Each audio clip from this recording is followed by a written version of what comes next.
చూడండి అబ్బాయిలు, ఈ రోజు మీరంతా ఇక్కడ ఉన్నారు అంటే మీరేదో తప్పు చేశారనో నేరం చేశారనో కాదు. చిన్న పొరపాటు వల్ల ఇక్కడ ఉన్నారు మీరు. దీన్ని మీరు జైలు అనుకోవద్దు, ఒక హాస్టల్ అనుకోండి, చదువుకోవటానికి వచ్చామనుకోండి. ఇక్కడ ఎంతో మంది చదువుకొని టీచర్లు, లాయర్లు, డాక్టర్లు అయ్యారు. మీరు గనక బాగా చదువుకుంటే చదివించడానికి ప్రభుత్వం సిద్ధంగా ఉంది. కాబట్టి మీలో ఎవరెవరు ఏం చదువుకోవాలనుకుంటున్నారో, మీ గోలేమిటో ఒక్కొక్కరు చెప్పండి. సార్, నా పేరు కుమార్ సార్. నేను లాయర్ అవ్వాలనుకుంటున్నాను. గుడ్. కోర్టులో న్యాయం కోసం పోరాడగలిగితే నువ్వు జడ్జి కూడా కాగలవు. అర్థమైందా నాన్న? కూర్చో. సార్, నా పేరు శ్రావణ్ సార్. నేను పోలీస్ అవ్వాలనుకుంటున్నాను. పోలీస్ అవ్వాలంటే 10th క్లాస్ చాలు నాన్న. అదే డిగ్రీ పాస్ అయ్యి ఐపీఎస్ గాని ప్రిపేర్ కాగలిగితే నువ్వు ఎస్పీ కూడా కాగలవు. నీ పేరేంటి బాబు? నా పేరు సూర్య సార్. నువ్వు ఫ్యూచర్ లో ఏం చదవాలనుకుంటున్నావు? సీఎం. జిఎమ్మా? జిఎం కాదు sir, CM, chief minister. Party office నుంచా? హలో, ఏమయ్యా సుబ్బరాజు, ఇంత అడావుడికి అర్ధరాత్రి మీటింగ్ ఏంటయ్యా? ఏముందండి, 10 రోజుల్లో ఎలక్షన్ రిజల్ట్స్ కదా, సర్వేలే వచ్చుంటాయి. అవి చూసి మేడం గారికి చిన్న టెన్షన్ స్టార్ట్ అయ్యి మీటింగ్ ఏదో అరేంజ్ చేసి ఉంటారు. అంతేనంటావా? ఈ టైంలో ఇంకేముంటదండి. అర్ధరాత్రి పూట అనుకోకుండా మీటింగ్ పెట్టి మిమ్మల్ని అందరినీ ఇక్కడికి పిలిపించినందుకు నన్ను క్షమించాలి. మరేం పర్లేదు మేడం, మన కోసం, మన పార్టీ కోసం ఈ మాత్రం శ్రమ తీసుకోలేమా? ఇంతకీ మమ్మల్ని మీటింగ్ కి ఎందుకు పిలిచినట్టు మేడం? ఎందుకంటే ఓటింగ్ సర్వేలన్నీ చెక్ చేశాం. సర్వేల్లో తేలింది ఏంటంటే రాష్ట్ర వ్యాప్తంగా ఉన్న 175 అసెంబ్లీ స్థానాల్లో ఈసారి అధికార పార్టీకి 40%, ప్రతిపక్ష పార్టీ అయిన మనకు 42% సీట్లు రావచ్చని తేలింది. ఇక మిగిలిన అసెంబ్లీ స్థానాలు ఇండిపెండెంట్ క్యాండిడేట్స్ గెలిచే అవకాశం ఉంది. కాబట్టి ఈసారి మన పార్టీ గవర్నమెంట్ ఫామ్ చేయాలంటే ఖచ్చితంగా మనకు కావాల్సింది ఇంకో 10 సీట్లు మాత్రమే. ఆ 10 సీట్లు రాష్ట్ర వ్యాప్తంగా ఇండిపెండెంట్లుగా నిలబడి గెలిచిన వారిని మన పార్టీలోకి రాబట్టుకోగలిగితే ఖచ్చితంగా ఈసారి గవర్నమెంట్ మనదే అవుతుంది. ఇప్పుడు మేమంతా ఏం చేయాలో చెప్పండి మేడం. మీరు చిట్టెగేస్తే మీకోసం పని చేయడానికి మీ వెన్నకల 100 మంది ఉన్నా వాళ్లను కాదని. ఎంత పెద్ద వర్షంలో మీరు నన్ను ఎత్తుకుంటూ వచ్చారంటే మ్యాటర్ ఎంత సీరియస్సో అర్థం చేసుకోగలను. చెప్పండి, ఈ భాషని మీకోసం ఏం చేయమంటారు? రాష్ట్ర వ్యాప్తంగా గెలవబోతున్న ఆ ఇండిపెండెంట్ క్యాండిడేట్ల మీద ఇప్పటి నుంచే గ్రౌండ్ లెవెల్లో వర్క్ స్టార్ట్ చేయండి. అధికార పార్టీ కంటే ముందే మనమే వాళ్ళని కొనే ప్రయత్నం చేద్దాం. వయసు పైబడిపోతున్నా ప్రయాణం మాత్రం ఇంకా ప్రతిపక్షంలోనే సాగుతోంది భాష. అందుకే ఈసారి ఎలాగైనా ప్రభుత్వం మనదవ్వాలనుకుంటున్నాను భాష. మీరు చెప్పేది కరెక్ట్ మేడం, కానీ ఈ గ్యాప్ లో అధికార పార్టీ కుక్కైన దుర్గాగాడు ఎంటర్ అయిపోయి మన వైపు తిప్పుకోవాలనుకున్న ఇండిపెండెన్స్ ని ఈసారి కూడా వాళ్ళ వైపు లాక్కుపోవడన్న గ్యారెంటీ ఏంటి? కరిచే కుక్కని కట్టేసుంచాలి. అందుకే కదా ఈసారి వాడి మీద బెయిల్ దొరకని కేసులు పెట్టి వాణ్ణి జైల్లో పెట్టించింది. అంటే వాడు జైల్లో ఉండి చక్రం తిప్పలేడు అంటారా మేడం? దానికి నువ్వు నా కోసం ఒక పని చెయ్యాలి. ఏం చేయాలో చెప్పండి మేడం. సెంట్రల్ జైల్లో ఒక ఖైదీ ఉన్నాడు.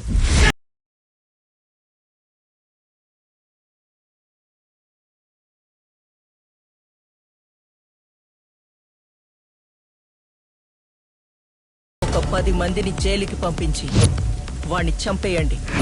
వాడి పేరు ఏంటి? దుర్గా.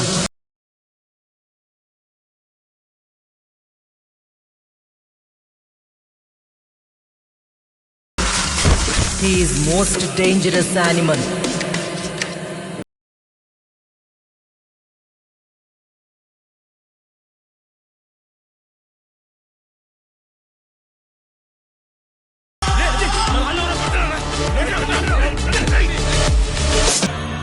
ఇక విషయం నాకు వదిలేండి మేడం, మే దేఖ్ లూంగా.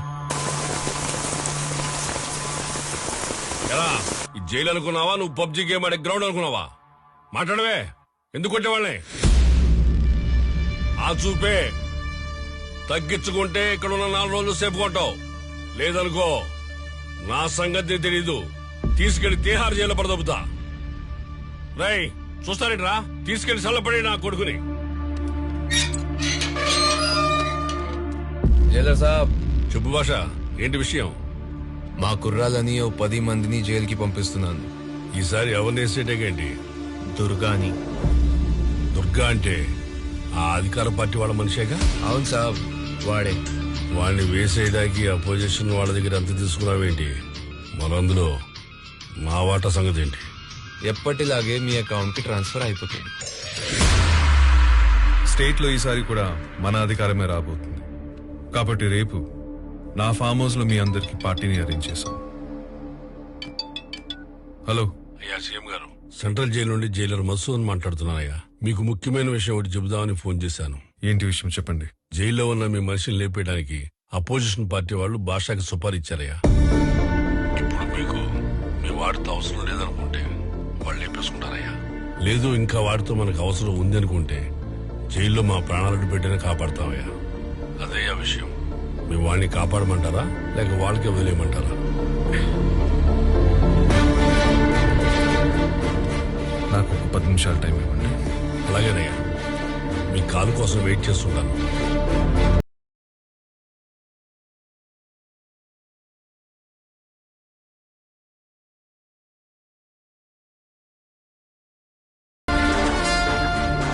హలో మావయ్య, చెప్పండి.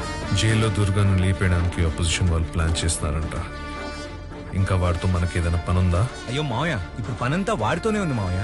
చూస్తూ కూర్చుంటే ఇంకా 15 రోజుల్లో మళ్ళీ మనమే అధికారంలోకి రాబోతున్నాం. ఇంకా వాడితో పనేంట్రా మనకి? ఈసారి మీరు అనుకుంటున్నట్టు అధికారం మన చేతుల్లో లేదు మావయ్య.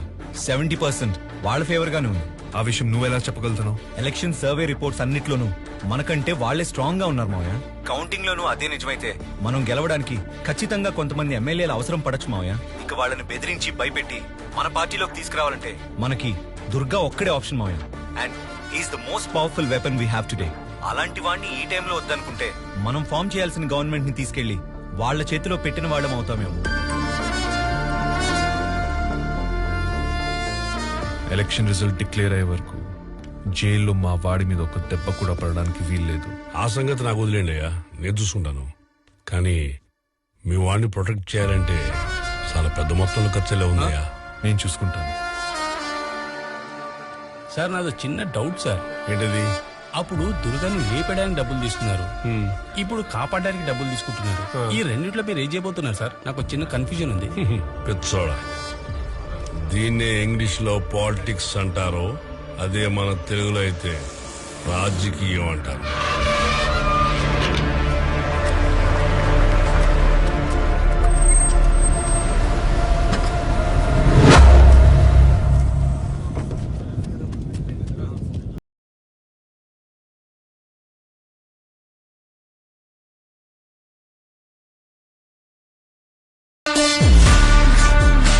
వీళ్ళు మళ్ళీ జైలుకి వచ్చారంటే జైల్లో ఎవరితో పెద్ద తల లేవబోతుందిరా.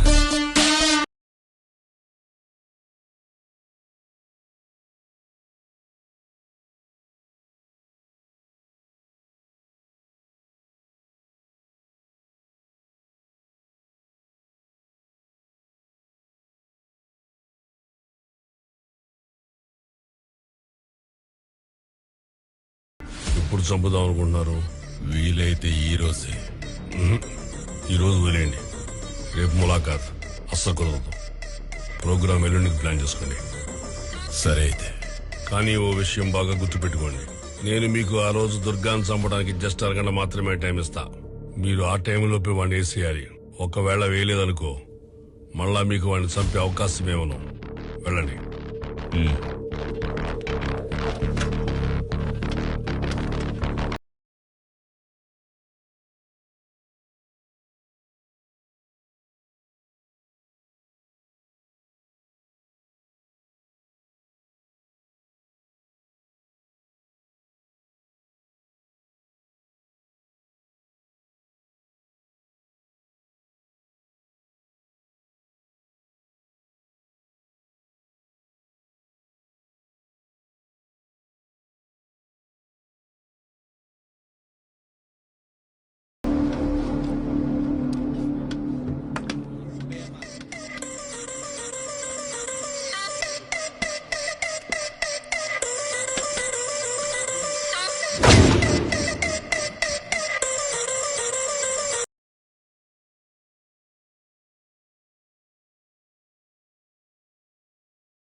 ఇందాక మా వాడిని ఏదో గురాయిని చూస్తున్నా ఏది ఇప్పుడు నన్ను బీజుడు గట్ల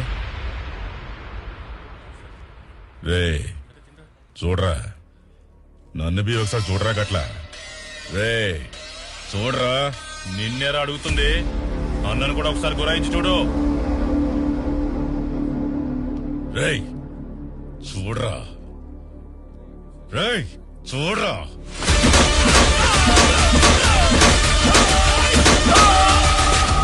నా సంగతి తెలీదు తీసుకెళ్లి తీహార్ జైలు పడదొబ్బుతా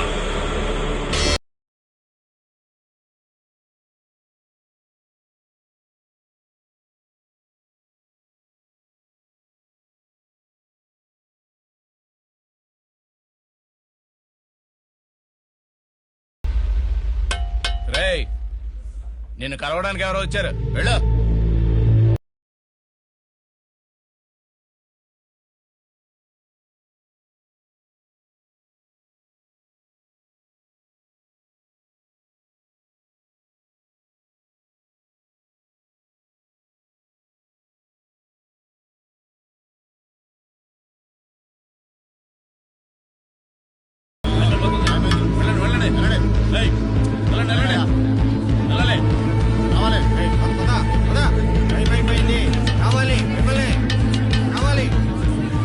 సరేరా ఉంటా మరి టేక్ కేర్ రా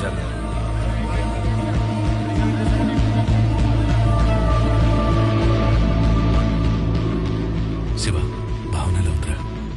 ఇప్పటికైనా గుర్తొచ్చిందారా నీకు మర్చిపోయావు అనుకున్నా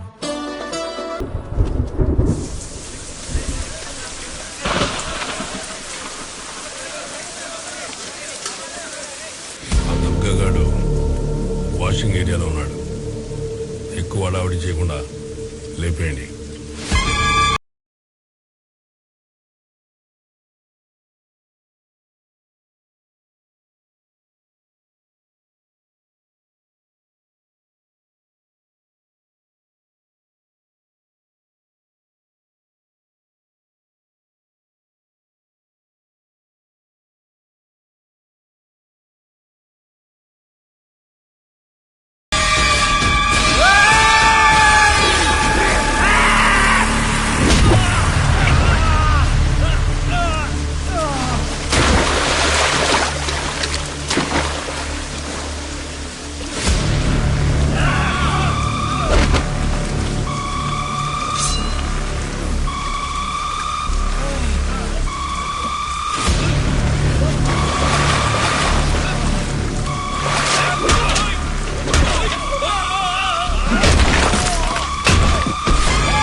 రే భాష, నువ్వు ఇంకో 10 మందిని పంపించిన జైల్లో ఆ దుర్గా గారిని చంపలేవురా.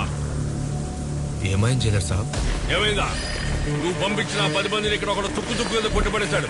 వాళ్ళలో ఒక్కడైనా ప్రాణాలతో ఉంటాడని నాకు నమ్మకం లేదు. ఇంకోసారి ఇలాంటి పిచ్చి పనులు ఏమైనా ఉంటే జైలు బయట చూసుకో. జైలు మాత్రం ప్లాన్ చేయకు. పెట్టే పను.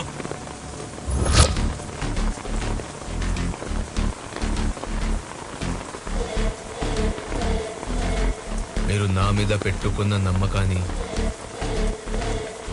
నేను నిలబెట్టుకోలేకపోయాను మేడం.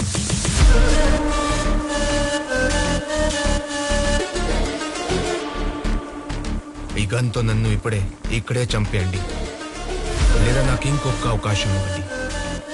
ఈసారి నేనే జైలుకి వెళ్ళి ఆ దుర్గా గాడిని లేపేస్తా.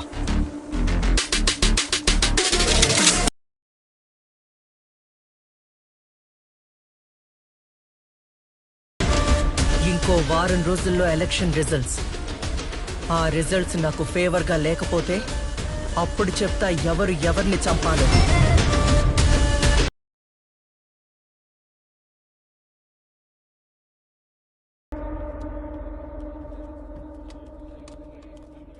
నా పేరు దుర్గా. సూర్య. నిన్న నన్ను కాపాడినందుకు థ్యాంక్స్.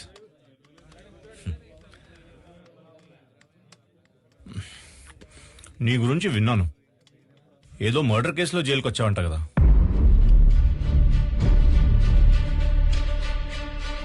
సూర్య, నువ్వు నాతో కలిసి పనిచేస్తానంటే చెప్పు. నిన్ను ఈ జైలు నుండి బయటికి తీసుకెళ్లి నీ మీద ఉన్న కేసులు కూడా లేకుండా చేయగలను. అదెలాగా? నా వెనకాల అధికార పార్టీ బలం ఉంది. నువ్వు నాతో కలిసి పనిచేస్తానని చెప్తే మా పార్టీ అధికారంలోకి రాగానే నీ మీద ఉన్న కేసులు కూడా కొట్టేస్తా. నువ్వు నిజంగా నా మీద కేసు లేకుండా చేస్తానంటే నేను నీతో కలిసి ఏ పని చేయడానికైనా రెడీ. ఈ రోజు నుంచి మనం ఫ్రెండ్స్.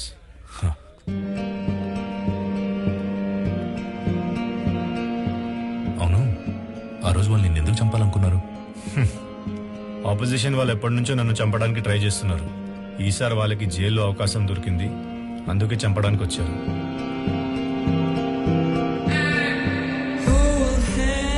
ఒకవేళ వాళ్ళు ఆ రోజు నిన్ను చంపేస్తుంటే? ఏముంది, జైల్లో నీలాంటి మంచి ఫ్రెండ్ని కోల్పోయేవాడిని.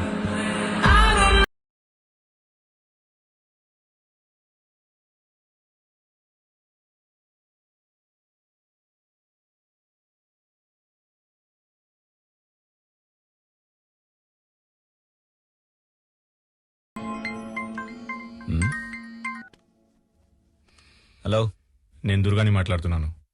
చెప్పు దుర్గా. ఇక్కడ జైల్లో నాకు ఒకటి పరిచయం అయ్యాడన్నా. ఏదో చిన్న మర్డర్ కేసులో లోపలికి వచ్చాడు, కానీ వాడి ధైర్యం చూస్తే వాడు వేరే లెవెల్లో ఉన్నాడన్నా. నువ్వు చెప్తుంటే నాకు అలాగే అనిపిస్తుంది. ఖచ్చితంగా వాడు మనకు పనికొస్తాడు. సరే, అయితే ఈసారి ఎలక్షన్ రిజల్ట్స్ మనకు ఫేవర్ గా లేకపోతే నువ్వు బయటకు రావాల్సి ఉంటుంది. సరే అన్న. అప్పుడు నేను మావయ్యతో మాట్లాడి నీతో పాటు వాణ్ణి కూడా బయటికి తీసుకొచ్చి ప్లాన్ చేస్తాను.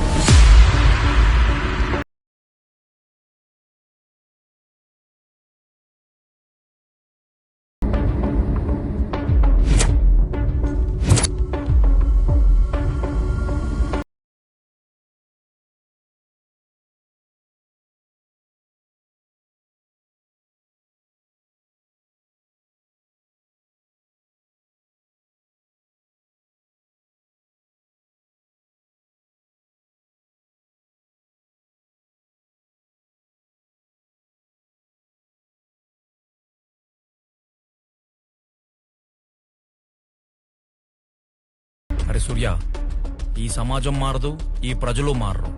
ఈ 100 ఏళ్ల చరిత్రలో నీకెప్పుడన్నా అనిపించిందా ఓటేసే పద్ధతి మారిందని? మనకెందుకు సూర్య, నా మాట విను, ఇవన్నీ ఇంతటితో వదిలేద్దాం.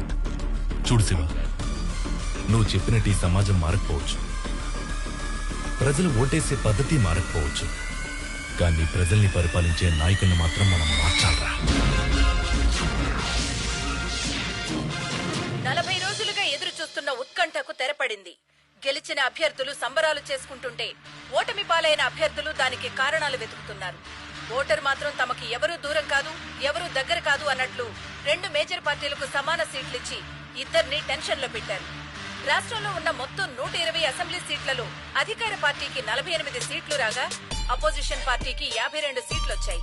మిగిలిన 20 సీట్లు గెలుచుకున్న ఇండిపెండెంట్లే రాష్ట్రంలో ప్రభుత్వాన్ని ఏర్పాటు చేయడానికి కీలకంగా మారారు. ఇప్పుడు వాళ్లల్లో ఎంతమంది ఏ పార్టీకి సపోర్ట్ చేస్తారు, రాష్ట్ర పాలన ఏ పార్టీ చేతికి వెళ్తుంది అన్నది తెలియాలంటే బల పరీక్ష అయ్యేంత వరకు ఎదురు చూడక తప్పదు. ఇదేంటి సార్ ఈసారి ఎలా జరిగిందేంటి? ఇప్పుడు ఏం చేద్దాం సార్? ఈసారి కూడా గవర్నమెంట్ ఎలాగైనా మనదే అవుతుంది.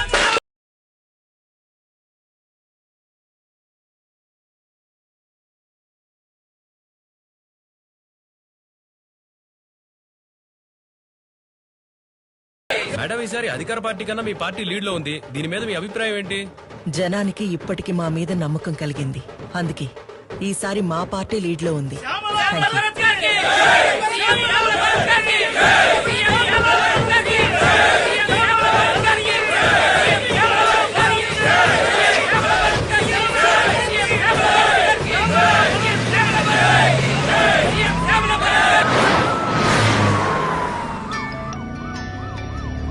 మేడం, సీఎం రామ్మోహన్ రావు గారు ఫోన్ చేస్తున్నారు. చెప్పండి ఎక్స్ సీఎం రామ్మోహన్ రావు గారు, ఎలా అనిపించాయి మీకు ఈసారి ఎన్నికల ఫలితాలు? ఏదో ఈసారి 4 సీట్లు ఎక్కువ వచ్చినంత మాత్రాన మీరు గెలిచేశారనుకోకండి. మిస్ శ్యామ్లా భరత్ గారు, మీరు అధికారంలోకి రావాలంటే మీ పార్టీకి ఇంకో 10 మంది ఎమ్మెల్యేలు కావాలి. ఆ 10 మందిని మీరు కొనాలి. వాళ్ళని తీసుకొచ్చి ఇంకా 10 రోజుల్లో బల పరీక్షకి హాజరుపరచాలి.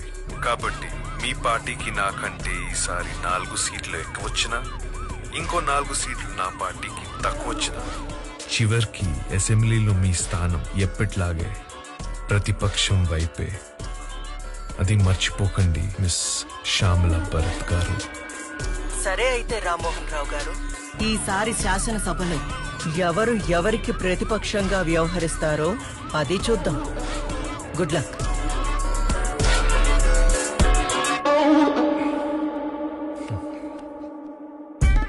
మనం లీడ్ లో ఉన్నామని తెలిసి కూడా ఆ రామ్మోహన్ రావు మనం గెలవలేవని అంత స్ట్రాంగ్ గా చెప్తున్నాడంటే మన వెనకాల ఏదో పెద్ద ప్లాన్ చేస్తున్నాడని అర్థమవుతుంది. ఇప్పుడు మనకున్న లీడ్ ప్రకారం మన పార్టీ గెలిచి అధికారంలోకి రావాలంటే వీలైనంత తొందరలో ఆ 20 మంది ఇండిపెండెంట్లను మనం వెంటనే కొనేయాలి. ఆ 20 మందిని మనం వెంటనే కొనేయాలంటే దానికి ఒకటే మార్గం మేడం. ఏంటది? అనకాపల్లి నుండి 20 సంవత్సరాలుగా ఓటమి ఎరుగని కళ్యాణ్ ప్రసాద్ ని మనం ముందుగా కొనేయాలి మేడం. వాణ్ణే ఎందుకు? వాడే కింగ్ మేకర్ మేడం. ఎవరైతే 20 మంది ఇండిపెండెంట్ అభ్యర్థులు ఉన్నారో వాళ్ళంతా వాడి చేతిలోనే ఉంటారు. అయితే వెంటనే అతన్ని పిలిపించండి. మన కళ్యాణ్ ప్రసాద్ కి ఫోన్ చేసి వెంటనే మన ఫామ్ హౌస్ కి వచ్చి నన్ను కలవమనండి. Okay? Okay sir.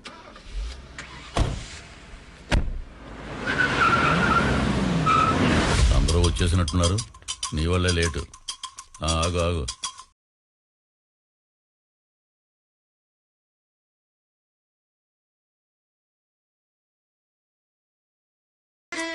Madam, direct గా పాయింట్ మాట్లాడుకుందాం. ఇద్దరికి టైం కలిసి వస్తుంది. నేను స్ట్రైట్ గా పాయింట్ కే వచ్చేస్తాను. మీ 20 మంది ఎమ్మెల్యేలు మా పార్టీకి మద్దతు ఇవ్వాలి. దానికి మీకు ఒక్కో ఎమ్మెల్యేకి ఎంత కావాలో చెప్పండి. ఒక్కొక్క ఎమ్మెల్యే వాళ్ళ వాళ్ళ నియోజకవర్గంలో గెలవడానికి సుమారు 50 కోట్లు ఖర్చు పెట్టారు. ఒక్కొక్క ఎమ్మెల్యేకి 100 కోట్లు ఇవ్వండి. ఏంటి? ఒక్కో ఎమ్మెల్యేకి 100 కోట్ల? అంటే ఈ లెక్కన 20 మందికి కలిపి 2000 కోట్లన్నమాట. అవును మేడం. అంతెందుకు? మార్కెట్లో రేట్లు బాగా పెరిగిపోయాయి మేడం. ఒకప్పుడు వంట నూనె లీటర్ 90 రూపాయలు ఉండేది. ఇప్పుడు 230 రూపాయలు అయింది. అయినా జనాలు కొనట్లేదా? పైగా జనం గురించి మనం ఏమైనా ఆలోచిస్తున్నావా? లేదు కదా. అందుకే వస్తువుల రేట్లు పెరిగినట్లు ఓటర్ కూడా తన ఓటు రేట్ను పెంచేశాడు మేడం. ఒకప్పుడు 1000 రూపాయలు ఉండే ఓటు ఇప్పుడు 5000 రూపాయలు అయింది. ఇక్కడెవరో క్యాండిడేట్ను చూసి ఓటేయరు మేడం. వాళ్ళు ఇచ్చే క్యాష్ తీసుకునే ఓటేస్తారు. అయితే ఇప్పుడు మీ ఎమ్మెల్యేలు మా పార్టీకి మద్దతు ఇవ్వాలంటే మీకు 2000 కోట్లు ఇవ్వాలి, అంతే కదా? 2000 కోట్లు కాదు మేడం, మరి 2500 కోట్లు. ఏంటి? 2500 కోట్ల? ఎస్. ఆ 500 కోట్లు దేనికి? అది నా కమిషన్ మేడం. 500 కోట్లు మీ కమిషనా? అవును మేడం. నేనేమి మీ చేతిలో ఆకు ఒక్క పెట్టి తాంబూలం ఇవ్వట్లేదు. ఈ స్టేట్ ని 5 ఏళ్లు రూల్ చేసే అధికారం మీకు ఇస్తున్నాను. అలాంటప్పుడు ఒక చిన్న 500 కోట్లు కమిషన్ తీసుకోవడంలో పెద్ద తప్పేం లేదు మేడం.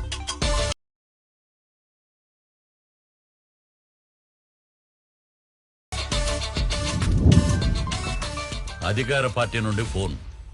నా ప్రపోజల్ మీకు ఓకే అనుకుంటే ఫోన్ కట్ అవుద్ది. లేదంటే ఈసారి కూడా గవర్నమెంట్ మళ్ళీ వాళ్ళదే అవుద్ది. ఆలోచించండి.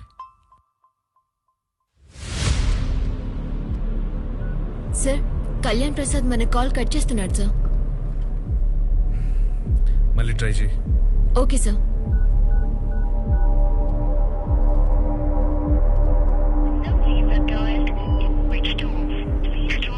సార్, ఫోన్ స్విచ్ ఆఫ్ అని వస్తుంది సార్.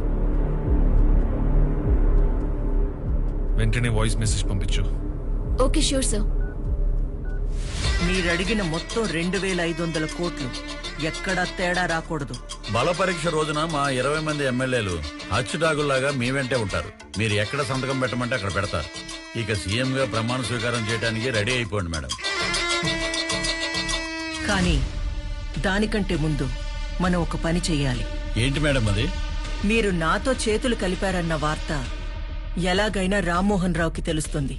అప్పుడది మన ఎమ్మెల్యేలకు అంత సేఫ్ కాదు. అందుకే మన ఎమ్మెల్యేలందరూ ఒకే చోట సేఫ్ గా ఉండడానికి బెంగళూరులో నేను ఒక స్టార్ హోటల్ మొత్తం బుక్ చేశాను. బల పరీక్ష జరిగే వరకు వాళ్ళంతా అక్కడే ఉంటారు. మీ ఎమ్మెల్యేలతో పాటు మా ఎమ్మెల్యేలను కూడా కలిపి అక్కడికి పంపిస్తే అందరూ ఒకే చోట సేఫ్ గా ఉంటారు. మీరు చెప్పేది కరెక్టే మేడం. ఆ రామ్మోహన్ రావుకి భయపడి సిటీకి దూరంగా ఉన్న 500 కిలోమీటర్లో ఉన్న బెంగళూరులో ఉంచవలసిన అవసరం లేదు. ఎందుకంటే ఈ సిటీలో ఎవరికి తెలియని డెన్ ఒకటి ఉంది. అది నా కంట్రోల్లోనే ఉంది. ఈ 10 రోజులు మన ఎమ్మెల్యేలను అక్కడ దాచేస్తే టైము సేవ్ అవుద్ది. మన వాళ్ళు మన పక్కనే ఉన్నారన్న నమ్మకం, ధైర్యం ఉంటుంది. కానీ అంత సేఫ్ ప్లేస్ ఈ సిటీలో ఎక్కడుంది? సారీ మేడం, బల పరీక్ష జరిగే వరకు ఆ ప్లేస్ ఎక్కడుందో మీకు కూడా చెప్పను.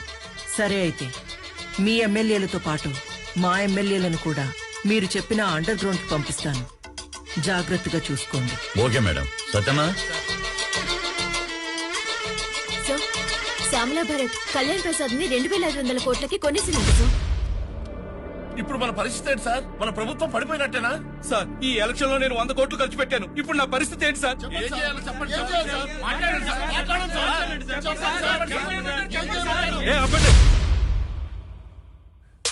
మీరెవరూ కంగారు పడాల్సిన పని లేదు.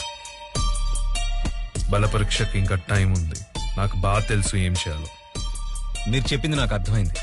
ఇప్పుడు నన్ను ఏం చేయమంటారో చెప్పండి. అన్అఫీషియల్ గా జైలు నుండి ఆ దుర్గా వెంటనే బయటికి రావాలి.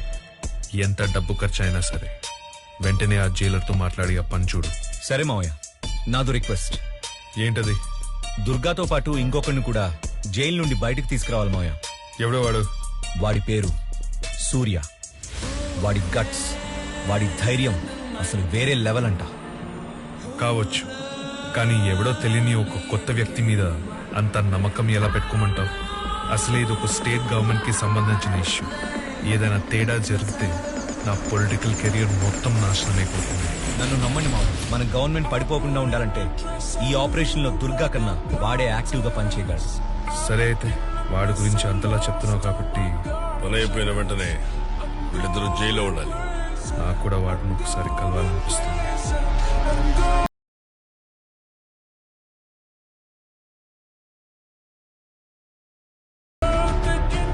హలో మేడం, మీకు ఫేవరబుల్ ఇన్ఫర్మేషన్. చెప్పండి. జైలు నుంచి దుర్గా తప్పించుకుపోయాడు. మీ ఎమ్మెల్యేలు జాగ్రత్త.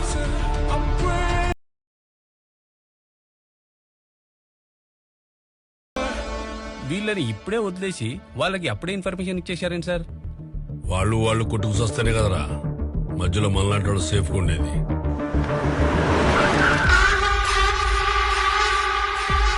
ఈ నైట్ ఇక్కడే ఉండండి.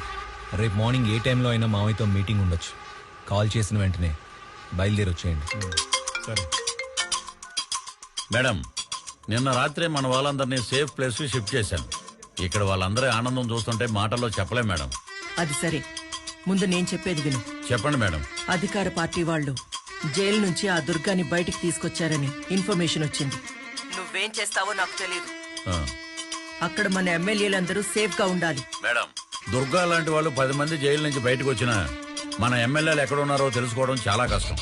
అయినా అవతల పార్టీ ప్లాన్ చేస్తుందంటే మనం జాగ్రత్తగానే ఉన్నామని అర్థం. మేడం, మీరు టెన్షన్ పడకండి. బల పరీక్ష నెగ్గే వరకు వాళ్ళకి కాదు కదా, మీకు కూడా మీ ఎమ్మెల్యేలు ఎక్కడ ఉన్నారో తెలుసుకోవడం చాలా కష్టం. అలా ప్లాన్ చేశాను మేడం. సరే, అందరూ జాగ్రత్త. ఎలక్షన్ రిజల్ట్ విషయంలో ఈసారి నా అంచనా తప్పింది. అధికారం చేజారిపోయేలా ఉంది. మీరిద్దరూ ఏం చేస్తారో నాకు తెలీదు. ఎంత డబ్బు ఖర్చైనా సరే ఆ శ్యామ్లా భరత్ కొనేసిన 20 మంది ఇండిపెండెంట్ క్యాండిడేట్లు ఎలాగైనా మన వైపు రావాలి. దానికి మీ ప్లాన్ ఏంటి? ఏం చేయబోతున్నారు? వాళ్ళందరినీ కిడ్నాప్ చేయబోతున్నాం సార్. కిడ్నాపా? అవును సార్. 20 మంది ఎమ్మెల్యేలను కిడ్నాప్ చేయడం అంటే స్కూల్ పిల్లల్ని కిడ్నాప్ చేసి అంత ఈజీ అనుకుంటున్నారా? 20 మంది కాదు సార్, అపోజిషన్ ఎమ్మెల్యేలతో కలిపి మొత్తం 72 మంది సార్. ఏంటి, 72 మందా? మీ పార్టీలో గెలిచిన 48 మంది ఎమ్మెల్యేలతో సహా మొత్తం 120 మందిని మీ బెంగళూరులో ఉన్న ఫామ్ హౌస్ లో నిర్బంధిస్తే గాని ఈసారి మీరు సీఎం కాలేరు సార్. ఆపోజిషన్ ఎమ్మెల్యేల వరకు ఓకే, కానీ మా ఎమ్మెల్యేలు ఎందుకు? వాళ్ళు మన మనుషులే కదా. వాళ్ళు రాజకీయ నాయకులు సార్, మనుషులు కాదు. అధికారం ఎటువైపు ఉంటే అటువైపే వెళ్ళిపోతారు. ఇక్కడ గెలవడం కన్నా అధికారమే ముఖ్యం సార్. ఇప్పుడున్న సిచ్యువేషన్లో మన ఎమ్మెల్యేలను కూడా మనమే కాపాడుకోవాలి సార్. అందుకే వాళ్లతో పాటు మన ఎమ్మెల్యేలను కూడా నిర్బంధించాల్సిన అవసరం ఉంది సార్. మీ ప్లాన్ అంతా వింటూ ఉంటే బానే అనిపిస్తుంది, కానీ ఆపోజిషన్ వాళ్ళ ఎమ్మెల్యేలను ఎలా కిడ్నాప్ చేస్తారు? అది సాధ్యమేనా? ప్రతి వాడు యుద్ధంలో గెలవాలని అనుకుంటాడు సార్, కానీ ఎవడో ఒక్కడే గెలుస్తాడు. వాడినే వీరుడు అంటారు. ఇప్పుడు మీరు మాట్లాడుతున్నది వాడితో సార్.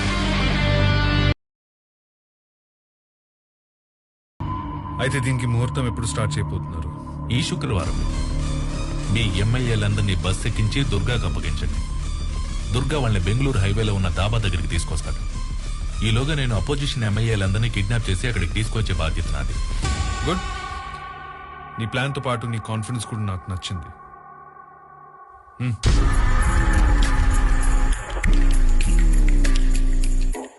ఈ బ్యాగ్ లో 2 crores ఉన్నాయి. ఇది జస్ట్ అడ్వాన్స్ మాత్రమే. అనుకున్న పని అనుకున్నట్లు జరిగితే నీ మీద ఉన్న కేసెస్ కొట్టేయడంతో పాటు ఇలాంటి చాలా బ్యాగ్స్ నీకు అందుతాయి. ఈసారి కూడా మీరే సీఎంగా ప్రమాణ స్వీకారం చేయబోతున్నారు. దానికి సిద్ధంగా ఉండండి. Kalyan Prasad last phone call నిన్న రాత్రి 11 గంటలకి గుల్జార్ హౌస్ లో కట్టయింది సూర్య. అప్పటి నుంచి ఎవరికి టచ్ లో లేదు సూర్య.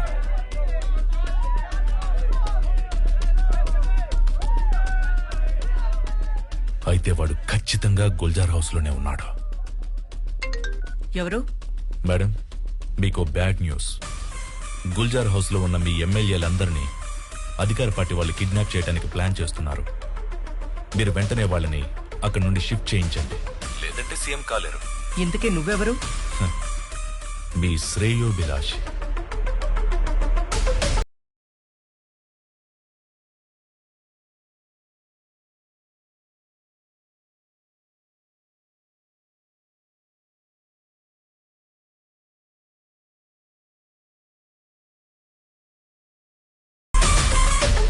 చెప్పండి మేడం. ఎక్కడున్నారు? నేను చెప్పనుగా.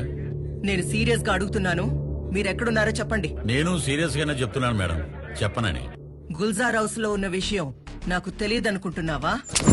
అదేంటి మేడం, గూగుల్ సెర్చ్ లో కొత్త యాప్ ఏమైనా వచ్చిందా? ఇంత సీక్రెట్ ప్లేస్ మీకెలా తెలిసింది? నాకే కాదు, అధికార పార్టీ వాళ్ళకు కూడా మీరెక్కడున్నారో తెలిసిపోయింది. ఇప్పుడు ఎలా మేడం? వాళ్ళక్కడికి రాకముందే వెంటనే మన ఎమ్మెల్యేలందరినీ తీసుకుని అక్కడి నుంచి షిఫ్ట్ అవ్వండి. ఇప్పటికిప్పుడు ఇంతమంది ఎమ్మెల్యేలు తీసుకుని ఎక్కడికైనా షిఫ్ట్ అవ్వాలి మేడం? బస్ పంపిస్తున్నాను, బెంగళూరులో ఉన్న నా రిసార్ట్కి వెళ్ళండి. అర్థమైందా? అర్థమైంది.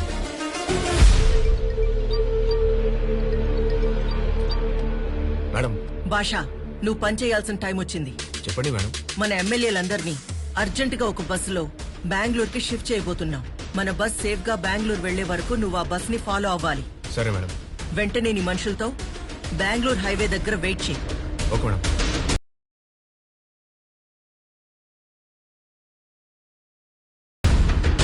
హలో మేడం, నేను ట్రావెల్ బస్ డ్రైవర్ని మాట్లాడుతున్నాను మేడం. ఎక్కడున్నావు ఇప్పుడు? కరెక్ట్ గా మీరు చెప్పిన లొకేషన్ లో ఉన్నాను మేడం. సరే, మా వాళ్ళు వస్తారు, వెయిట్ చేయి. అట్లానే మేడం.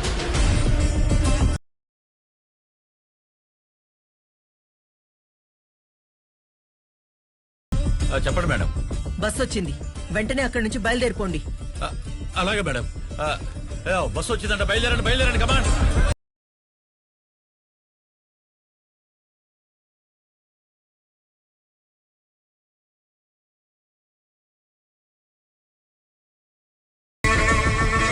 మేడం, అందరూ బస్ ఎక్కేశారు మేడం.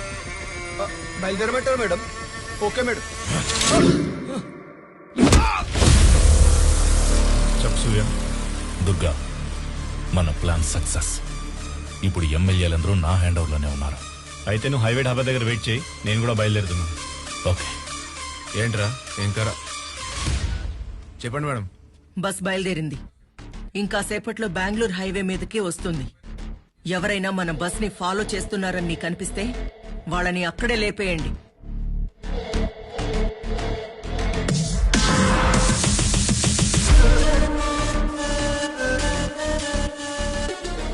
మేడం, మన ఎమ్మెల్యేల బస్ ఇప్పుడే మా ముందు నుంచి క్రాస్ అయింది. జాగ్రత్తగా మన బస్ ని మీరు ఫాలో చేయండి. ఓకే? సరే మేడం. చలో రే.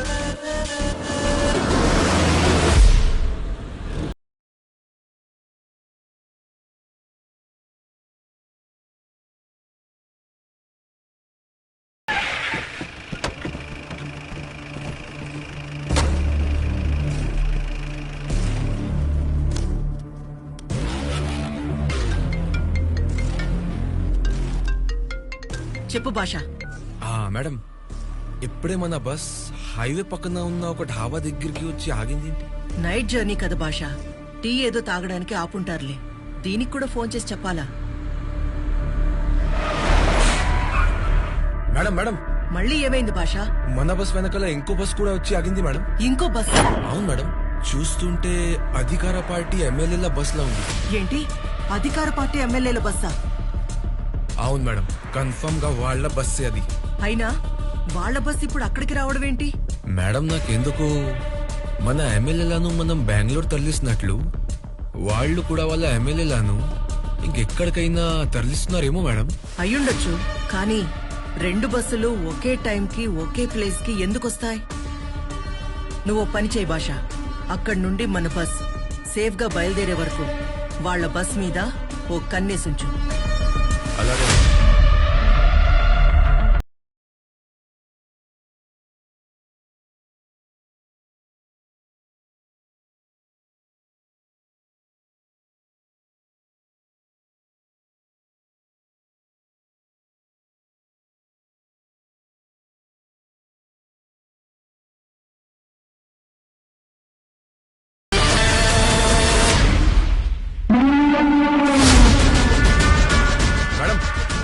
మన బస్ డ్రైవర్ అధికార పార్టీ బస్ డ్రైవర్ దుర్గాని కొట్టి వాళ్ళ బస్ ని కూడా మన వాళ్ళే డ్రైవ్ చేసుకుంటూ వెళ్ళిపోతున్నాడు మేడం. వాట్? వాళ్ళ బస్ ని మన డ్రైవర్లు తీసుకెళ్ళడం ఏంటి? అదే నాకు అర్థం కావట్లేదు మేడం. సరే, నేను మన డ్రైవర్ కి ఫోన్ చేసి కనుక్కుంటాను. ముందు నువ్వు మన బస్ ని ఫాలో చేయి.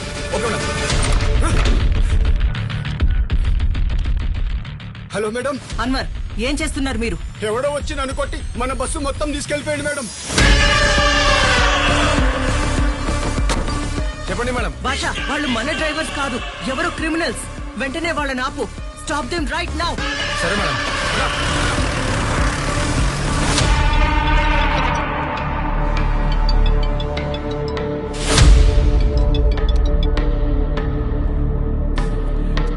చెప్పండి శ్యామల భరత్ గారు, ఈ టైంలో కాల్ చేశారేంటి? చాలా రిలాక్స్డ్ మూడ్ లో ఉన్నట్టున్నారు. మీకు షాకింగ్ న్యూస్ చెప్పనా? చెప్పండి, అదేంటో. ఇప్పటి వరకు శాసనసభలో మీకు నాకు మధ్య పోటీ అనుకున్నాను, కానీ ఇప్పుడే మన మధ్యలో మూడో వాడు ఎంటర్ అయ్యాడు. వాడేం చేశాడో చెప్తే షాక్ తో మీ గుండె ఆగిపోతుంది. ఆ మూడో వాడెవడో అసలు ఏం చేశాడో చెప్తే కదా షాక్ తో నా గుండె ఆగిపోతుందో లేదో తెలిసేది. జైల్లో ఉండాల్సిన ఒక మృగాన్ని మీరు బయటికి తీసుకొచ్చారు. ఆ మృగాన్ని కూడా కొట్టి వాడు మా ఎమ్మెల్యేలతో పాటు మీ ఎమ్మెల్యేలను కూడా తీసుకెళ్లిపోయాడు మిస్టర్ రామ్మోహన్ రావు. ఆ మూడో వాడికి మీకు మధ్య ఏదైనా కనెక్షన్ ఉందని నాకు తెలిస్తే మాత్రం మీకింక ఎప్పటికీ రాజకీయ భవిష్యత్తు ఉండదు మిస్టర్ రామ్మోహన్ రావు.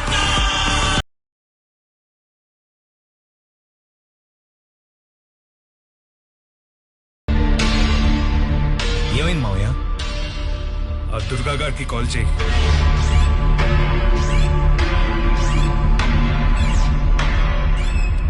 లిఫ్ట్ చేయట్లేదు మావయ్య.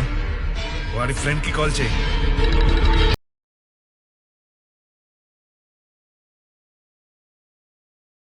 నా పొలిటికల్ కెరీర్ లో ఇదే ఫస్ట్ టైం ఒకరిని నమ్మి నేను మోసపోవడం. అసలు ఎవడ్రా నువ్వు? చెప్పాను కదా, ప్రతి వాడు యుద్ధంలో గెలవాలని చూస్తాడు, కానీ ఎవడో ఒక్కడే గెలుస్తాడు. వాణ్ణి వీరుడంటారు. ఇప్పుడు ఆ యుద్ధం మొదలైంది. వీరుడెవరు, ఆ యుద్ధం ఎందుకు చేస్తున్నాడనేది ముందు ముందు మీకే అర్థమవుతుంది. అప్పటి వరకు wait and see.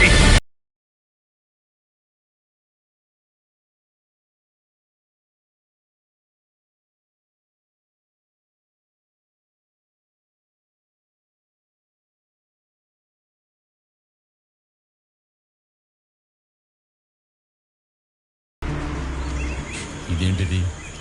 Bengaluru resort అన్నారు. కొంపదీసి రూట్ ఏమైనా మారిందా? డీప్ ఫారెస్ట్ లాగా ఉంది.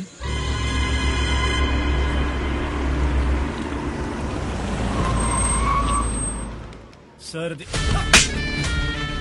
నిన్ను నమ్మి ఒక పని అప్పగించినందుకు నన్ను నేను చెప్పుతూ కొట్టుకోవడంలో తప్పేం లేదు. ఇంకోసారి నీ ముఖం నాకు చూపించుకో. ఎవడో తెలియని ఒక అనామకుని తీసుకొచ్చిన నెత్తి మీద పెట్టాగా. ఇప్పుడు చూడు వాడేం చేశాడో. సారీ మావయ్య. ఏడ్చావు. ఆ డీజీపీకి ఫోన్ చేసి ఫామ్ హౌస్ కి రమ్మను. మీరందరేంద్రా ఒకేసారి గుంపుగా మా పార్టీలో చంపారు. నీటిలో మా పార్టీ ఉండగా మీ పార్టీలో రావాలని కర్మేంట్రా? నీటిలో మేమున్నాం కాబట్టి మీరందరూ మా పార్టీలోకి వచ్చారు. చూసుకోండి. అసలు లీడే కాదు, రేపు గెలిచేది కూడా మా పార్టీయే. ఆగండి. ఏంటి గొంతులు లేస్తున్నాయి? దెప్ప పగిలిపోద్దంతే. మమ్మల్ని ఏమన్నా అంటే అనండి, కానీ మా పార్టీని మాత్రం ఏమన్నా అంటే బాగోదు. ముందుగా నీ పార్టీ గౌరవం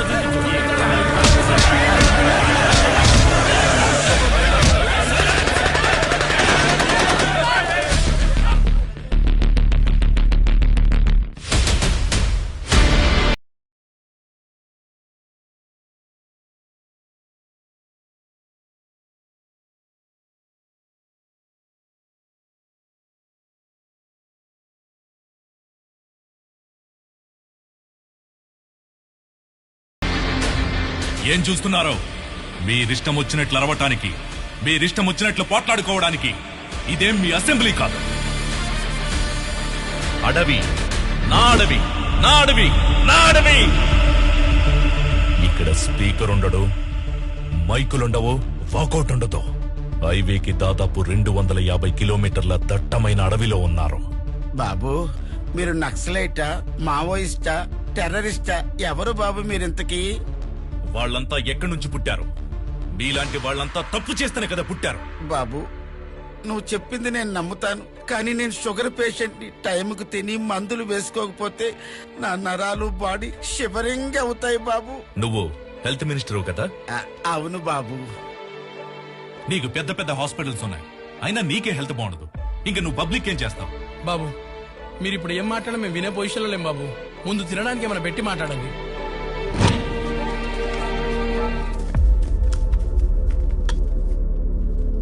ఇదేం రైస్ బాబు? మనిషి వాడు ఎవడైనా తింటాడా? ఏ నీ రేషన్ దుకాణంలో జనాలకి ఇచ్చే రైస్ ఇదే కదా? మరి వాళ్ళు ఎలా తింటున్నారో ఎప్పుడైనా ఆలోచించావా?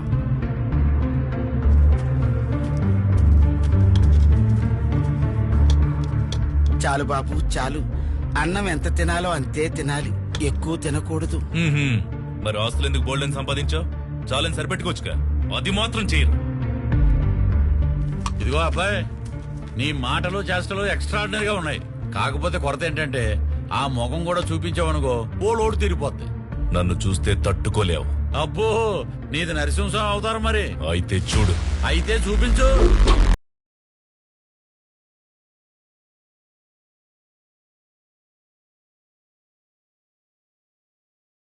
మన జీవితాన్ని నిర్దేశించేది కళాశాల, మన భవిష్యత్తుని తీర్చిదిద్దేది కళాశాల. మన దేశ భవిష్యత్తు యువతరం చేతుల్లోనే ఉంది అని స్వామి వివేకానంద అన్నారు. కానీ యువతరమైన మనం ఏం చేస్తున్నాం? దేశ భవిష్యత్తు గురించి నాకెందుకని, నా భవిష్యత్తు బాగుంటే చాలని స్వార్థంతో బతికేస్తున్నాం. అంటే మేము చదువుకోవడం ఉద్యోగం చేయడం స్వార్థం అంటారా? ప్రాబ్లం చదువుకోవడం గురించో జాబ్ చేయడం గురించో కాదమ్మా, మరి దేశ భవిష్యత్తు గురించి ఆలోచించకపోవడమే ప్రాబ్లం.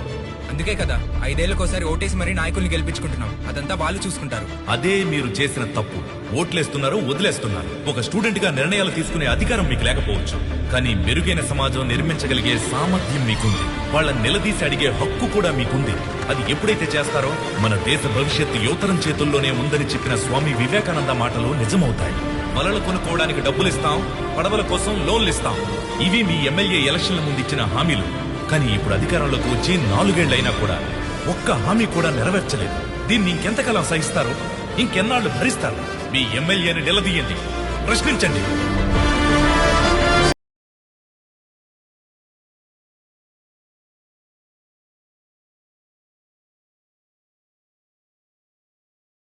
పద్దెనిమిదేళ్ల వయసు దాటిన యువతకి మన దేశం ఎందుకు ఓటు హక్కు కల్పిస్తుందో తెలుసా?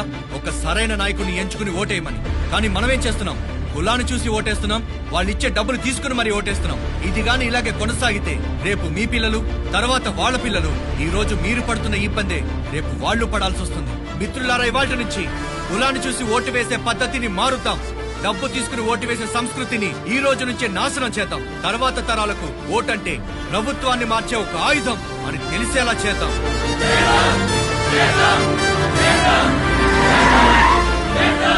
ఎవరయ్యా వీళ్ళు? Student sir. ఇలా జనాలు తిరుగుతూ మెరుగైన సమాజం కోసం ప్రసంగాలు ఇస్తుంటారు సార్. ఈ మధ్య ఇది ఫ్యాషన్ అయిపోయింది సార్. సరే సరే, వాళ్ళ ప్రసంగాల వల్ల మన ఇమేజ్ డ్యామేజ్ అవ్వకుండా చూడు. సార్, అవి మనం డబ్బించుకున్న ఓట్లు సార్. వాళ్ళతో పెద్ద ప్రాబ్లం కదా సార్. మన వాళ్ళందరికీ చెప్పి వీళ్ళ మీద ఒక కన్నేసి ఉంచమను. Okay sir. ఢిల్లీ నుంచి రాగానే వీళ్ళ సంగతి మనం చూద్దాం. ఏం చెప్పమంటారు బాబు, ఈ ఊరు సమస్యలని అక్కడే ఉన్నాయి. దాని గురించి మాట్లాడదామంటే వార్డు మెంబర్ రాడు, సర్పంచ్ పట్టించుకోడు, కార్పొరేటర్ పనిచేయడు. ఇక ఎమ్మెల్యే విషయానికి వస్తే ఓటేసి గెలిపించి 4 సంవత్సరాలైంది. ఈ 4 సంవత్సరాల్లో ఆయన ఇంటి చుట్టూ, ఆయన ఆఫీస్ చుట్టూ తిరగడం తప్ప ఆయన మొహం చూస్తే ఒట్టు బాబు.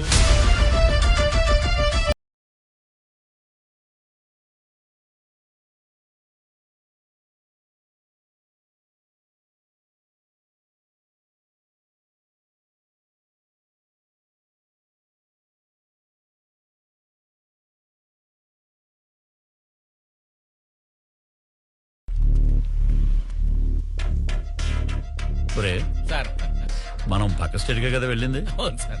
ఏదో యునైటెడ్ స్టేట్స్ కి వెళ్ళినట్టు ఈ ఫ్లెక్సీలు ఏంటి? అవును సార్. పెడితే పెట్టారు గానీ సార్, ఫోటో బాగుంది. ఎవర్రా ఇది పెట్టింది? ఇంకెవరు సార్? ఆ స్టూడెంట్సే.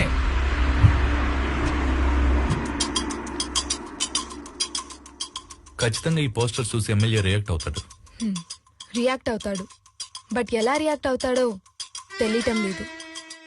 ఎలా రియాక్ట్ అయినా, ఎంతటి సమస్య ఎదురైనా మనం అందరం ఎదుర్కోవడానికి రెడీగా ఉండాలి. మీరు అనుకున్నంత ఉండదు. బాగా మర్యాద తెలిసిన వాళ్ళ ఉన్నారు, చదువుకున్నారు కదా, ఉద్యోగాలు చేసుకోవచ్చు కదా. ఇలా పేస్ట్ రాసి పోస్టర్లు అందించే పెంట పని, పాకి పని మీకెందుకు? ఈ పాలిటిక్స్ గోళ మీకెందుకయ్యా? అది మీకు అర్థం కాదు. నమ్మలేనంత నమ్మకాన్ని ఇవ్వాలి, వెలకట్టలేనంత 1,00,000 హామీలు ఇవ్వాలి. అవసరమైతే అంటే ఓటర్లు మీ కాళ్ళ మీద పడి మొక్కాలా? అరే, చాలా కరెక్ట్ గా చెప్పావు తమ్ముడు. మీ దృష్టిలో ఓటర్లని కాళ్ళు అనుకుంటారు, కానీ మేము ఓటును కాళ్ళు అనుకుంటాం. అదే మీకు మాకు ఉన్న తేడా.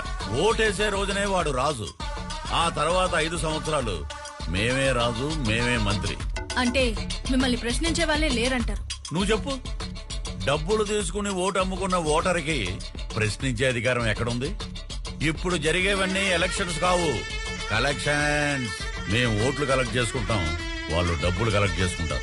ఒక్కొక్క ఓటుకి 5,000, 1,50,000 ఓట్లు అంటే 75 కోట్లు. దానికి తోడు మందు బిర్యానీ, గానా భజానా, పోస్టర్లు, పబ్లిసిటీ, ఇవి గాక మా నాయకులకు ఇచ్చే గిఫ్ట్లు.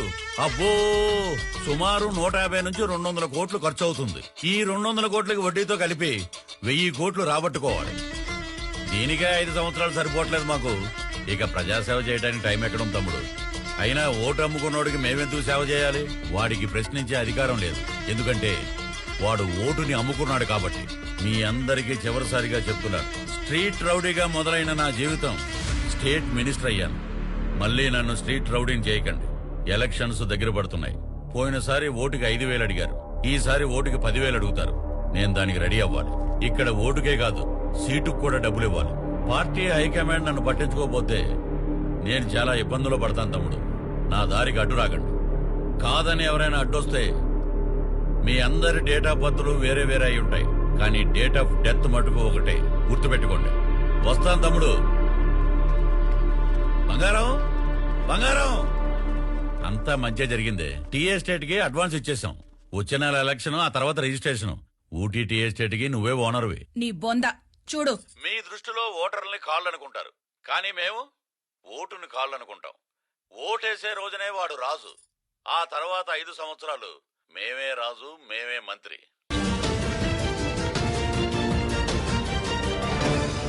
ఇవాల్టి breaking news. MLA Kalyan Prasad గారు తన అవినీతి గురించి తనే బట్టబయలు చేసుకున్న వైనం. చూడండి సార్. డబ్బులు తీసుకుని ఓటు అమ్ముకున్న ఓటర్కి ప్రశ్నించే అధికారం ఎక్కడుంది? ఇప్పుడు జరిగేవన్నీ ఎలక్షన్స్ కావు, కలెక్షన్స్. మీ అందరి డేట్ ఆఫ్ బర్త్లు వేరే వేరే అయి ఉంటాయి, కానీ డేట్ ఆఫ్ డెత్ మటుకు ఒకటే. గుర్తుపెట్టుకోండి. కళ్యాణ్ ప్రసాద్ గారే ఇలా మాట్లాడినందువలన మినిస్టర్ పదవి నుంచే కాకుండా అతన్ని పార్టీ నుంచి సస్పెండ్ చేసిన ఆ పార్టీ హైకమాండ్ మిమ్మల్ని పిలిచి ఒక్క మాట చెప్పకుండా మిమ్మల్ని 10లోంచి తీసేయడం చాలా అన్యాయం సార్. ఏంద్రే అన్యాయం? నేను పెద్ద దుర్మార్గుండని ఈయనే ఒప్పుకున్నట్టుందిగా వీడియోలో. ఈ ఎర్రదోళ్ళందరికీ ఈడో పెద్ద నాయకుడు. తిను, బాగా తిను. ఇంక పనే ఉంది, తినడం పడుకోవడమేగా నీ పని. అమ్మో అమ్మో, ఎన్నెన్ని ఆశలు చూపించావు. ఊటీలో టీ ఎస్టేట్ అన్నావు, కర్ణాటకలో కాఫీ ఎస్టేట్ అన్నావు. నెక్స్ట్ ఎలక్షన్ లో గెలిస్తే నేనే హోమ్ మినిస్టర్, నువ్వు నా హోమ్ మినిస్టర్ పెళ్ళానివి అన్నావు. తర్వాత సీఎం పెళ్ళాం. ఏంట్రా, నువ్వు నన్ను సీఎం పెళ్ళాన్ని చేస్తావా? నువ్వే సీఎం కాలేకపోయావు. ఇప్పుడు పనికి మాలవాడి పెళ్ళంగా కూర్చున్నాను. అసలు సీఎం పెళ్ళాన్ని అవ్వాలంటే నేను ఇప్పుడు ఏం చేయాలి? చూస్తావేంట్రా, చెప్పు, ఏం చేయాలి? చెప్పింది చాలే.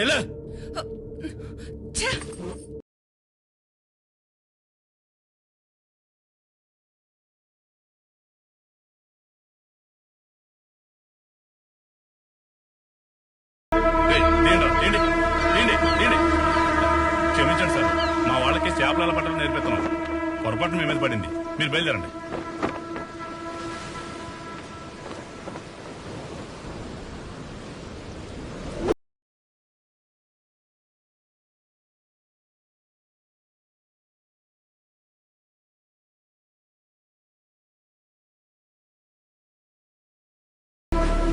సారీ సార్, చేపలు పట్టేటప్పుడు సముద్రంలో అన్ని చేపల్ని పట్టలేం కదా సార్.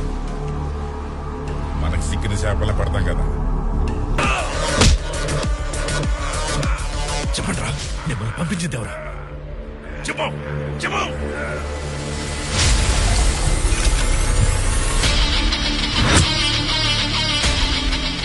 ఏంటలా చూస్తున్నావు? చచ్చిపోయి ఉంటాడు అనుకునేవాడు ప్రాణాలతో ఎలా తిరిగి వచ్చాడు అనుకుంటున్నావా?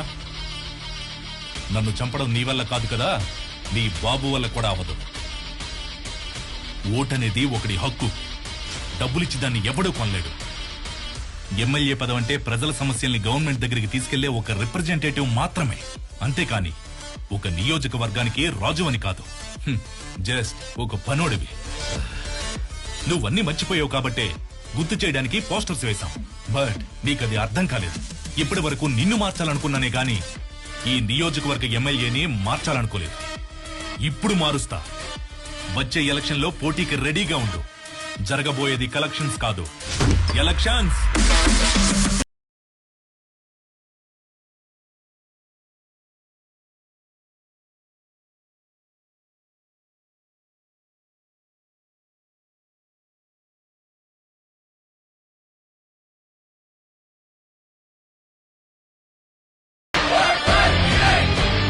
ఇతని పేరు వినయ్. ఇప్పుడు మన నియోజకవర్గం నుంచి ఇండిపెండెంట్ అభ్యర్థిగా కళ్యాణ్ ప్రసాద్ మీద పోటీగా నిలబడుతున్నాడు. ఇక్కడే పుట్టినవాడు, మీ కష్టాలు తెలిసినవాడు.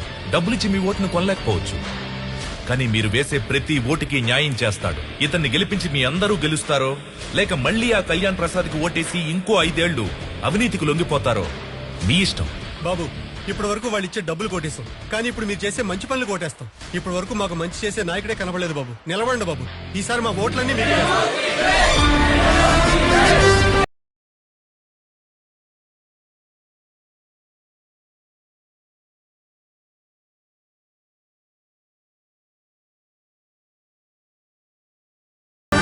అవునా? మీరేమో ఇక్కడ తీరిగా పేకాట ఆడుతున్నారు, అక్కడేమో మీ పైన పోటీకి రెడీ అవుతున్నారు సార్. ఒరే, డబ్బులు తీసుకుని ఓట్లేసే జనం ఉన్నంత కాలం వీటిని ఎవరు పట్టించుకోర్రా. మీరు నాటే చెట్టు నీడనిస్తుంది, మీరు వేసే ఓటు భవిష్యత్తును నిర్ణయిస్తుంది. ఎవరికి ఓటేయాలో మీరే నిర్ణయించుకోండి.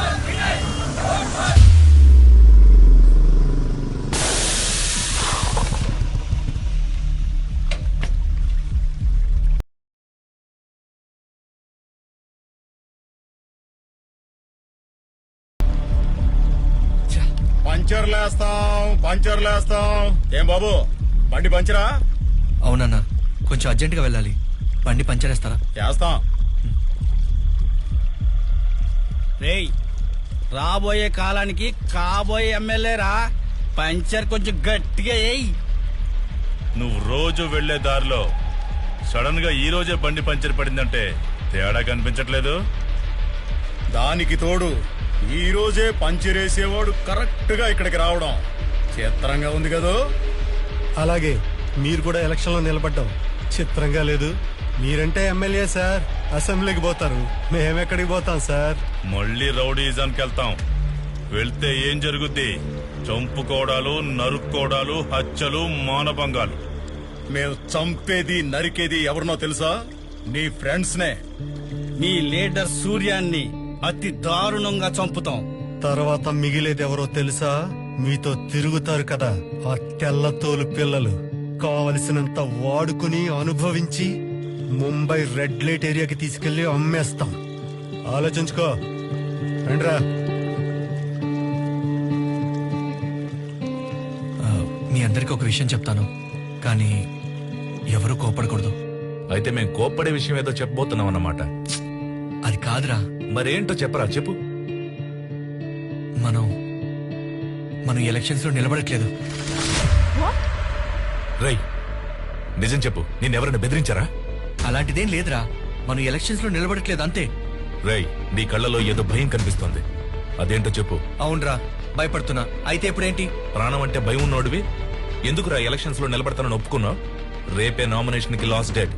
రేపు 3 గంటలకి ఎంఆర్ ఆఫీస్ దగ్గర అందరం వెయిట్ చేస్తూ ఉంటాం. నువ్వు వస్తున్నావు, నామినేషన్ వేస్తున్నావు. కాదు కూడదు అంటే వీళ్ళందరి సంగతి నాకు తెలీదు. నేను మాత్రం నిన్ను చంపి సముద్రంలో పడేస్తా. గుర్తుపెట్టుకో, రేపు సాయంత్రం 3 గంటలకి ఎంఆర్ఓ ఆఫీస్. రండ్రా. వినయ్, నీకోసం వెయిట్ చేస్తూ ఉంటాం.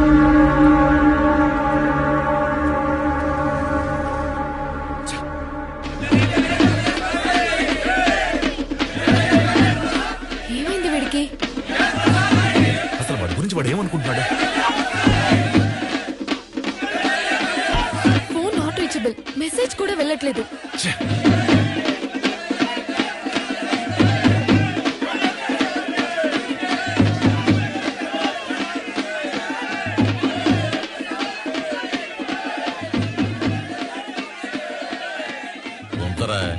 ఏదైనా కార్యక్రమానికి ఉపయోగపడతాయి.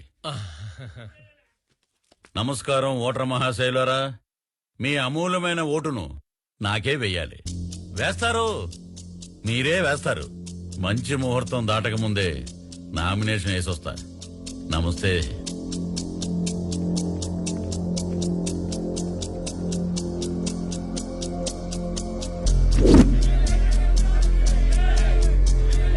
వినయ్కి మళ్ళీ ట్రై చేయి.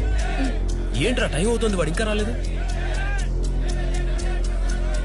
తమ్ముడు, మీ క్యాండిడేట్ ఇంకా రాలేదనుకుంటా. రావుకాలం రాబోతుంది.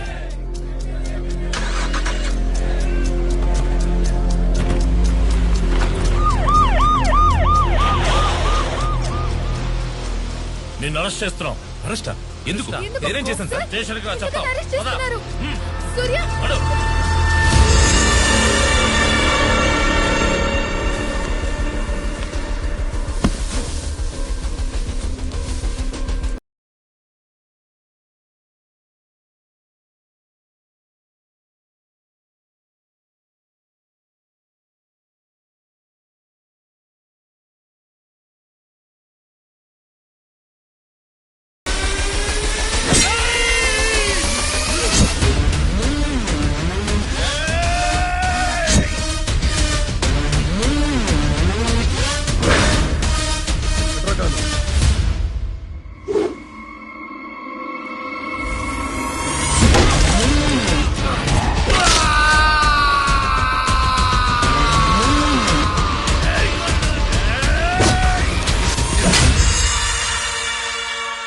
తీసుకురా. సార్ అసలు ఏం జరుగుతోంది సార్? జరుగుతుంది కాదు, నువ్వు జరిపించింది. కత్తిసుకోరా.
ఇన్స్పెక్టర్ గారు, మా తమ్ముడితో కొంచెం మాట్లాడాలి. Okay sir. తమ్ముడు, నీకే బుర్ర ఉందనుకున్నావు. నీ రేంజ్ కాకపోయినా నాకు కూడా ఒక చిన్నది ఉంది. నువ్వు యూజ్ చేసిన ఆయుధాన్నే నేను యూజ్ చేశాను, సోషల్ మీడియా. రేపే నామినేషన్ కి లాస్ట్ డే. నువ్వు వస్తున్నావు, నామినేషన్ వేస్తున్నావు. కాదు కూడదు అంటే నేను మాత్రం నిన్ను చంపి సముద్రంలో పడేస్తా. తమ్ముడు, పాలిటిక్స్ అంటే ఆ సముద్రం లాంటిది. దీంట్లో ప్రయాణించాలంటే షిప్ అయినా ఉండాలి, లేకపోతే బోట్ అయినా ఉండాలి. నువ్వు ఒట్టి చేతులతో ఈదాలనుకున్నావు, సముద్రం మధ్యలో మునిగిపోబోతున్నావు. నీలాంటి పనికిరానోడికేరా బోట్లు షిప్పులు కావాలి. నాకు అవసరం లేదు. నిన్ను నేను వేటాడి వెంటాడి పట్టుకుంటాను. ఎందుకంటే నేను సొరచాపన్రా. వాడు నిజంగా సొరచాపేరా. తీసుకొచ్చాడు, పడేశాడు, ఇంకా ఏం చేస్తాడు? అరే పదండ్రా.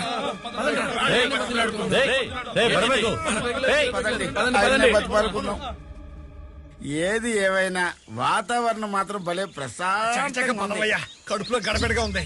ఎక్కడే బయటకు వచ్చేసేటట్టుంది. అన్నా ఈ వయసులో ఎర్లీ మార్నింగ్ టెన్షన్ గా గంట కొడుతుందంటే నీ హెల్త్ కండిషన్ సూపర్ అన్నా.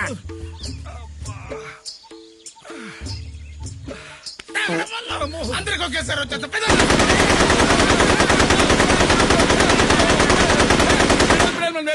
ఇక్కడ దడలు దడలు మన వస్తుంది. మా శబ్దాల ముందు నీ శబ్దం వాళ్ళు ఎక్కేంట్రా?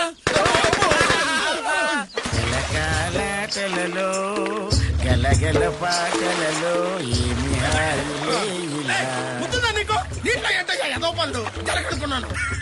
నేను మాత్రం పోవనుకున్నానా? నేను కూడా జలగా అనుకున్నానా? పామంటే ఇంతుంటదా?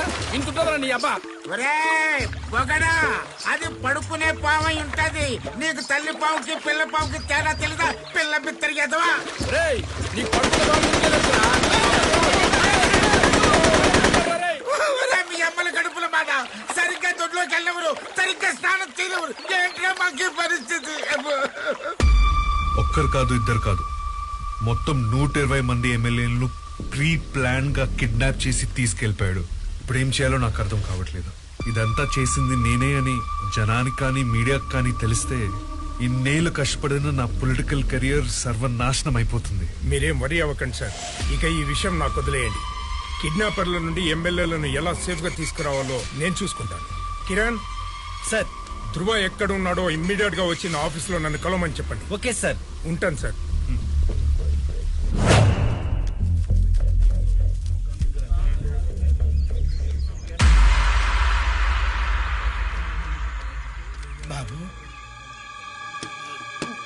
బాబు ఏంటి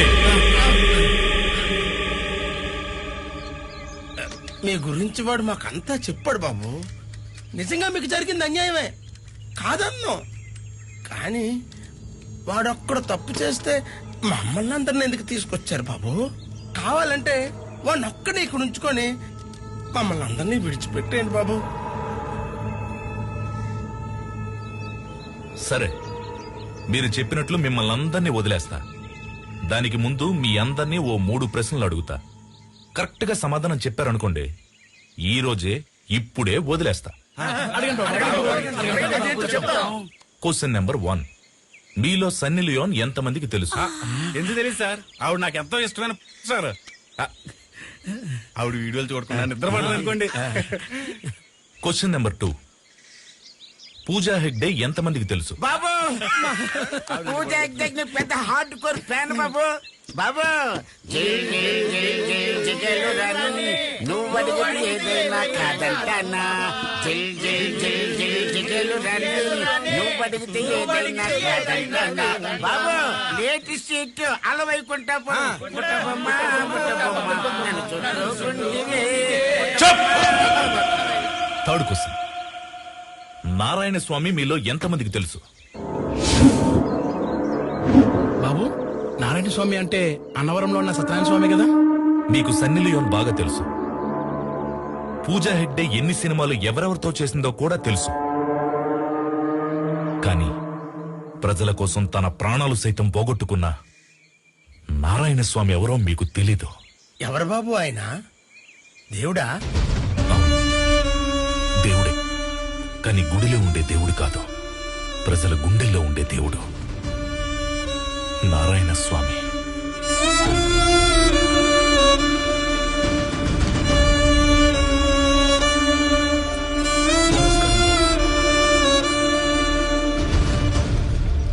నమస్తే అమ్మా. నమస్తే నమస్తే.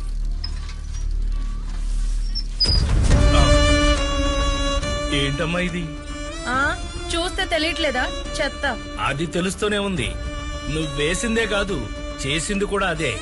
కానీ చెత్తని చెత్త కుండీలో వేయకుండా రోడ్డు మీద పడేస్తున్నావు ఎందుకు? ఎప్పుడు కరెక్ట్ గానే వేస్తాను, ఇవాళ్లే జస్ట్ మిస్. అబ్బా, ఇంగ్లీష్ మాట్లాడుతున్నావు. చెత్తని చెత్త కుండీలో వేయాలని తెలీదా? ఇలా చేయడం వల్లే కనిపించని రోగాలు వచ్చి మనుషులు కనపడకుండా పోతున్నారు. ఆహా, అటు చూడండి, కుండీల నిండా చెత్త. దాన్ని క్లీన్ చేయాల్సిన మున్సిపాలిటీ వాళ్ళు ఒక్కళ్ళు కూడా కనిపించకుండా పోయారు. వారం నుంచి చూస్తున్నా ఒక్కళ్ళన్నా వస్తారేమో అని. పైగా నేనేస్తేనే రోగాలు వచ్చినట్టు చెప్తున్నారు. హలో, మున్సిపాలిటీ ఆఫీసా? ఎవరు? నారాయణ స్వామి గారా? ఎలా కనిపెట్టేశావు? ఫోన్ లో కెమెరా పెట్టావా ఏంటి? అదేం లేదు సార్, మన గవర్నమెంట్ ఆఫీస్ లో ల్యాండ్ ఫోన్ మోగిందంటే అది మీ ఫోనే సార్. చెప్పండి. సుందరయ్య కాలనీలో చెత్త కుండీ అంతా నిండిపోయిందయ్యా. కాలనీ అంతా కంపు కొట్టేస్తాం, దాన్ని క్లీన్ చేయించొచ్చు కదా. ఓ అదే, ఆ చెత్త తీసే పని మాది కాదండి, ప్రైవేట్ వాళ్ళకి కాంట్రాక్ట్ ఇచ్చాం. ఏంటి, చెత్త క్లీన్ చేసే పని కూడా ప్రైవేట్ వాళ్ళకి ఇచ్చారా? మరి మీరేం చేస్తున్నారు? మీలాంటి వాళ్ళు అడిగే సందేహాలకు సమాధానం ఇస్తుంటాంలేండి. సరే, ఆ contractor number. Hello, contractor Gangadharam గారా? అవును, మీరెవరు? నేను నారాయణ స్వామి. సుందరయ్య నగరు చెత్త క్లీనింగ్ చేసే కాంట్రాక్ట్ తీసుకుంది మీరే కదా? అవును, నేనే. ఇక్కడ చెత్త కుండీ మొత్తం నిండిపోయి కాలనీ అంతా కంపు కొట్టేస్తుంది. దీన్ని క్లీన్ చేయరు ఎందుకని? ఓ అదా, పాత టెండర్ పూర్తి అయిపోయింది సార్. కొత్త టెండర్ వచ్చే నెలలో వేస్తున్నాం. ఆ టెండర్ వచ్చిన తర్వాతే క్లీన్ చేస్తాం. అప్పుడు దాకా ఇలా వదిలేస్తారా? కాస్త బాధ్యత ఉండాలండి. అంత బాధ్యత ఉన్నాడు, నువ్వే క్లీన్ చేయొచ్చుగా.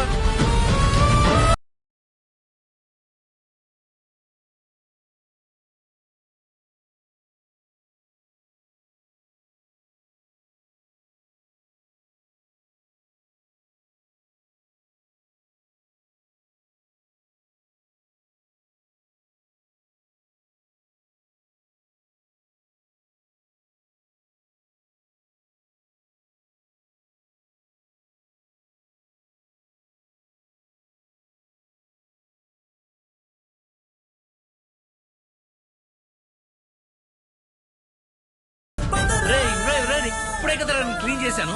నేను క్లీన్ చేసిన నువ్వు వచ్చబోయడానికే. అక్కడ పబ్లిక్ బాత్రూమ్ ఉన్నాయి, అక్కడికి వెళ్ళి పోయొచ్చుగా. నేను చాలా రోజుల నుంచి ఇక్కడే పోస్తున్నా. రేపటి నుంచి ఇక్కడ పొయ్యకు. రేపు కాదు, ఎల్లుండి కాదు, ఆ మరుసటి రోజు కూడా ఇక్కడే పోస్తా.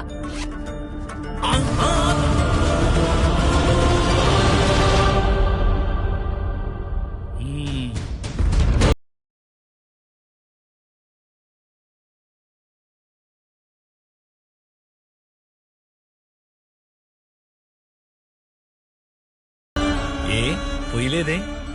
నువ్వు మంచోడురా, అందుకే నీ వల్ల కాలేదు. ఇది విత్తనం. ఏంటి అలా చూస్తున్నావు? దీన్ని విసిరేస్తే మట్టిలో కలిసిపోతుంది.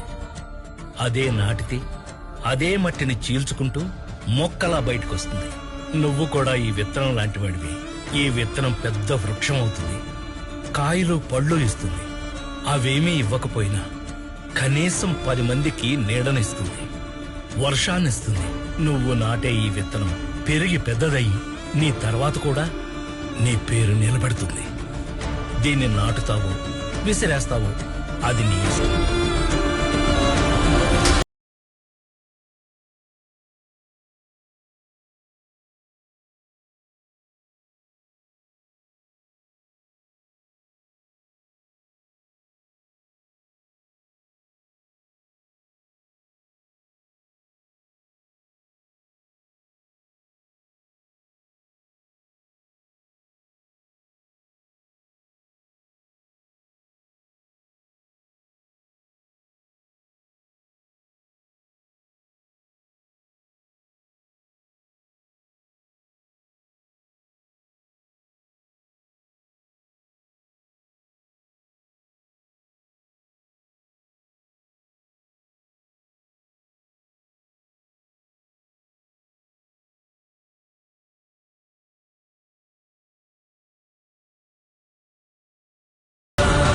బుద్ధుందా?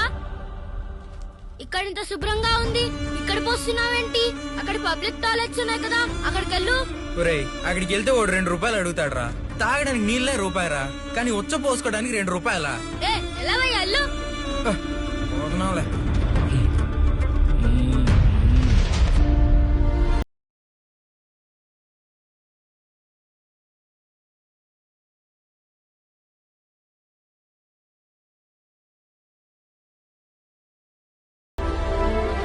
చూడు, జాతీయ జెండాని తిరగేసి పెట్టుకోకూడదు, తప్పు. జాతీయ జెండాని ఇలా పెట్టుకోవాలి, పైన కాషాయం, కింద పచ్చ. దా జెండా ఎగరి. ఏంటి అలా చూస్తున్నావు? నువ్వు నాటిన విత్తనమే కాదు, నేను నాటిన విత్తనం కూడా పెరగడం మొదలైంది, మహావృక్షం అయిపోతుంది. దా ఎగరి.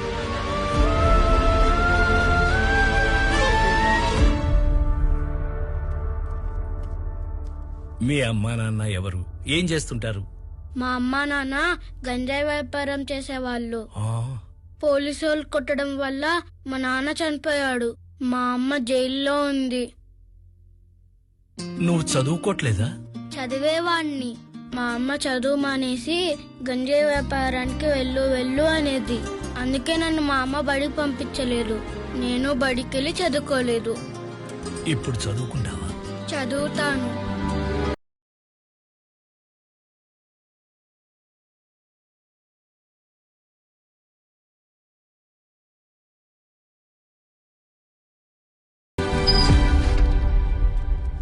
ఏమయ్యా, స్కూల్ పక్కన మందు అమ్మటమే తప్పు, అది చిన్నపిల్లలకు అమ్ముతున్నావు. 18 సంవత్సరాల వాళ్ళకి మందు అమ్మకూడదని చట్ట విరుద్ధమని నీకు తెలీదా? చట్టాలు జనాల కంటితో ఖర్చీఫ్లయ్యా, వాటిని మడిచి వెనక పెట్టుకోవాలి జేబులో. సిగరెట్ల మే బడ్డీ కొట్టు స్కూల్ పక్కన ఉండొచ్చు, కానీ వైన్ షాప్లు ఉండకూడదా? చట్ట ప్రకారమే లైసెన్స్ తీసుకుని షాప్ ఇక్కడ పెట్టాం. అసలే వ్యాపారం లేక మేము ఏడుస్తుంటే చట్టం ధర్మం అని శంకర్ సినిమాలో అపరిచితుల్లా నువ్వు వచ్చి చెబుతున్నావు. చదువుకునే కుర్రోళ్ళకే కాదు, పైసలు ఇస్తే పాకే పసిపిల్లడు వచ్చినా మందిస్తావు. మాకు వ్యాపారమే ముఖ్యం. ఏంటయ్యా అంత పొగరగా మాట్లాడుతున్నావు? అవును మాట్లాడతాను, ఏం చేస్తావు?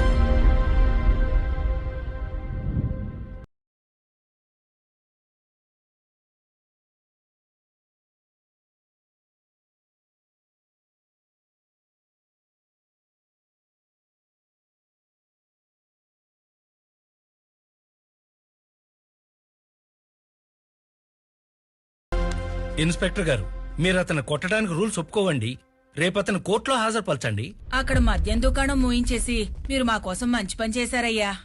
నిజంగా మీలాంటి వాళ్ళు నాయకులైతే మాలాంటి వాళ్ళ కోసం ఇంకెన్నో మంచి పనులు చేస్తారయ్యా.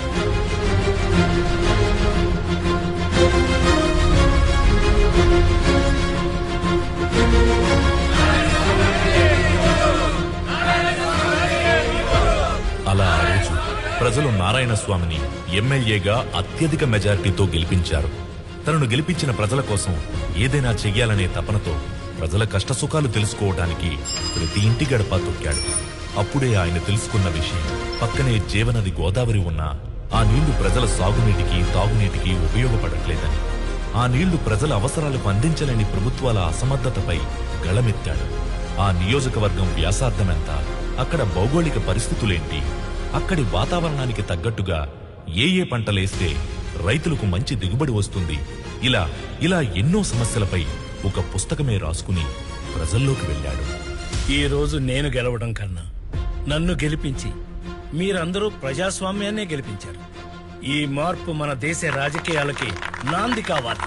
నా చేతిలో ఉన్న ఈ పుస్తకం మన నియోజకవర్గపు లోటుపాట్లు, మీ అందరి అవసరాలు, వాటిని నేను ఎలా తీర్చాలి అని నేను రాసుకున్న మన నియోజకవర్గపు రాజ్యాంగం. తప్పకుండా ప్రతి సమస్య మీద అసెంబ్లీలో పోరాడతాం. ఈ 5 ఏళ్లలో మన నియోజకవర్గం రూపురేఖలు మార్చేలా అసెంబ్లీ సాక్షిగా నా పోరాటం సాగుతుంది. ఇదే నేను మీకు ఇస్తున్న వాగ్దానం.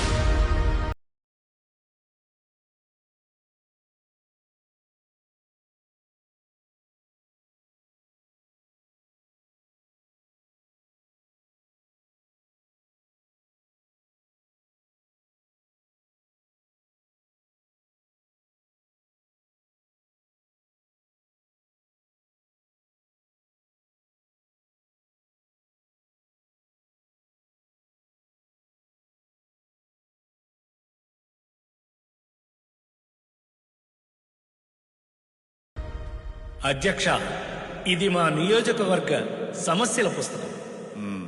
తమరు కొంచెం సమయం కేటాయిస్తే మా నియోజకవర్గ సమస్యలన్నీ మీకు విన్నవించుకుంటారు.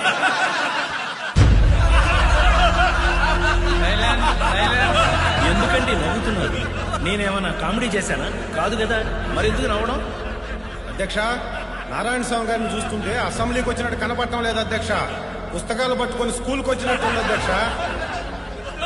ఏం మాట్లాడుతున్నారండి? ఇవి మా నియోజకవర్గ సమస్యలండి.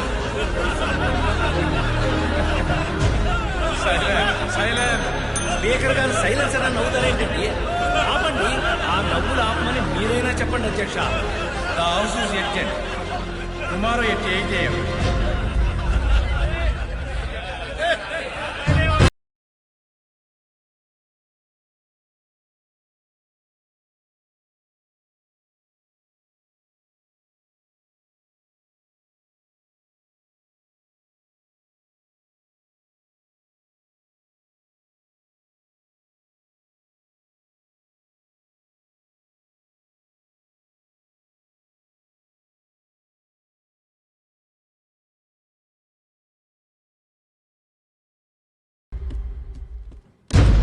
భాస్కర్ రెడ్డి గారు, ఇప్పుడు మీరు మాట్లాడండి. అధ్యక్ష, గత ప్రభుత్వం యొక్క దిక్కుమాలిన పాలన వల్ల ఈ రాష్ట్రం మొత్తం భ్రష్టు పట్టిపోయింది అధ్యక్ష. ఎందుకు భ్రష్టు పట్టిపోయింది అంటున్నానంటే అధ్యక్ష, రాష్ట్రంలో రామరాజ్యంలో ఉండాల్సిన పాలన రాక్షస రాజ్యంలో మారిపోయింది అధ్యక్ష. అందుకే అధ్యక్ష ఇలా మాట్లాడాల్సి వస్తుంది. ఏం మాట్లాడుతున్నావు నువ్వు? మమ్మల్ని రాక్షస పాలన అంటావా? నోరుందని ఇష్టం వచ్చినట్లు మాట్లాడుకో భాస్కర్ రెడ్డి. ఈ 5 సంవత్సరాలు నువ్వు ఎలా పరిపాలిస్తావో అది చూస్తాను నేను. ఏంటే నువ్వు చూసేది? నోరు మూసుకొని కూర్చో. కూర్చోరయ్యా, కూర్చోరు. ఏం చేస్తావు? ఏం చేస్తానా? మా మెజారిటీ ఎంతో తెలుసుగా, 100 మంది. మేము తలుసుకున్నామంటే మీలో ఒక్కడ కూడా ఈ అసెంబ్లీ దాటి బయటికి పోలేడు. కురుక్షేత్రంలో కౌరవులు కూడా మీలాగే 100 మంది. కానీ ఏమయ్యారో తెలుసుగా, ఎక్కడెవరో చేతి గాజులు వేసుకోలేదు. మాట్లాడించాలు. కూర్చో. మీరెవరైనా మమ్మల్ని కూర్చోమంటానికి? ఇప్పుడు మీ ముందు చెప్తున్నాను, మాకు కానీ చక్కరేగిందంటే నిజంగా మీలో ఎవడో అసెంబ్లీ దాటి బయటికి వెళ్ళడం. ఏంట్రా వెళ్ళలేంది అంటే కొట్టేస్తారా? దమ్ముంటే రండిరా చూసుకుందాం. ఏంట్రా మీరు ఊరుకున్న కొద్ది పెద్ద రెచ్చిపోతున్నారు? మమ్మల్ని రెచ్చగొట్టింది నువ్వే. రెచ్చగొడితే రెచ్చిపోకుండా ఉండటానికి మేమేమైనా తడుగుండేసుకుని ఉన్నావా, లేకపోతే మీలాగా పౌరుషం లేనివాడవా? ఏంటి పౌరుషమా? అయితే రండి ఇప్పుడే ఇక్కడ తేల్చుకుందాం. మీరు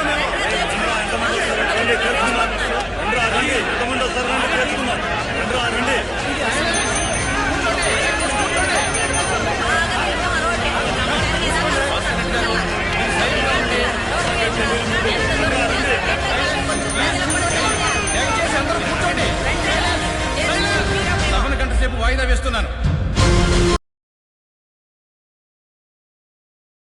భద్రాచల నియోజకవర్గ ఎమ్మెల్యే నారాయణ స్వామి గారిని మాట్లాడవలసిందిగా కోరుచున్నాను. అధ్యక్ష, ఈ సభాముఖంగా వీళ్ళందరి సమక్షంలో నేను ఒక విషయం చెప్పదలుచుకున్నాను. అధ్యక్ష, ఇక్కడ ఉన్న వాళ్ళందరూ ప్రజాప్రతినిధులే. ప్రజలు ఓటేస్తే గెలిచిన వాళ్లే. ఆ ఓటేసిన ప్రజల గురించి మాట్లాడకుండా ఇలా నిండు సభలో ఒకరినొకరు తిట్టుకోవడం, గొడవలు పట్టడం ఏం బాలేదు అధ్యక్ష. ఇది ప్రజాస్వామ్యానికే సిగ్గుచెట్టు. అధ్యక్ష, నారాయణ స్వామి గారు సభా మర్యాద లేకుండా మాట్లాడుతున్నారు. జనాలు గుడ్డిగా ఓట్లేస్తే గెలిచి ఇక్కడికి వచ్చి కూర్చోలేదు అధ్యక్ష. మేము అలాంటి మమ్మల్ని పట్టుకొని సిగ్గులేని వాళ్ళు అంటాడా? ఈ విషయం మీద నారాయణ స్వామి గారు వెంటనే మాకు క్షమాపణ చెప్పి తీరాల్సిందే.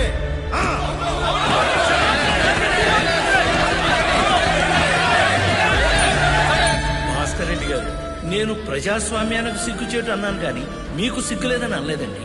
అయినా ఈ క్షమాపణలు గొడవలతో సభా సమయాన్ని వృధా చేసే బదులు అందరం కలిసి పనిచేసి ప్రజల అవసరాలు సమస్యలు తీర్చడం మంచిది కదా. అంటే మేము గొడవలు చేసేవాళ్ళమా? మా ముఖ్యమంత్రికి మాకు ఎలా పరిపాలించాలో నువ్వు చెప్తున్నావా? అధ్యక్ష, ఇక్కడున్న ముఖ్య నాయకులందరికీ ఈ సందర్భంగా నారాయణ స్వామి గారు క్షమాపణ చెప్పి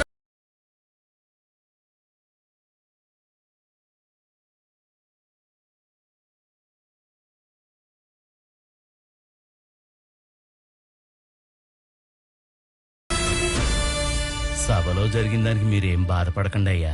అన్ని సర్దుకొని మళ్ళీ మన సమస్యలు చెప్పుకునే అవకాశం మీకు వస్తుందయ్యా. మగవాడికి మైకిస్తే ఏంటి ప్రయోజనం?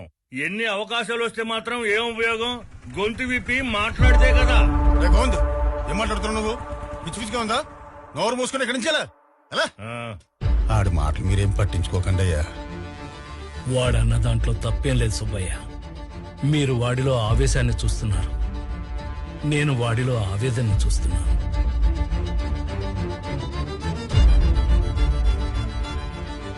అధ్యక్ష, మా నియోజకవర్గంలో ఎన్ని మంచి వనరులున్నా వాటిని ఎలా ఉపయోగించుకోవాలో తెలియక మా నియోజకవర్గ ప్రజలు వెనకబడిపోయి ఉన్నారు అధ్యక్ష.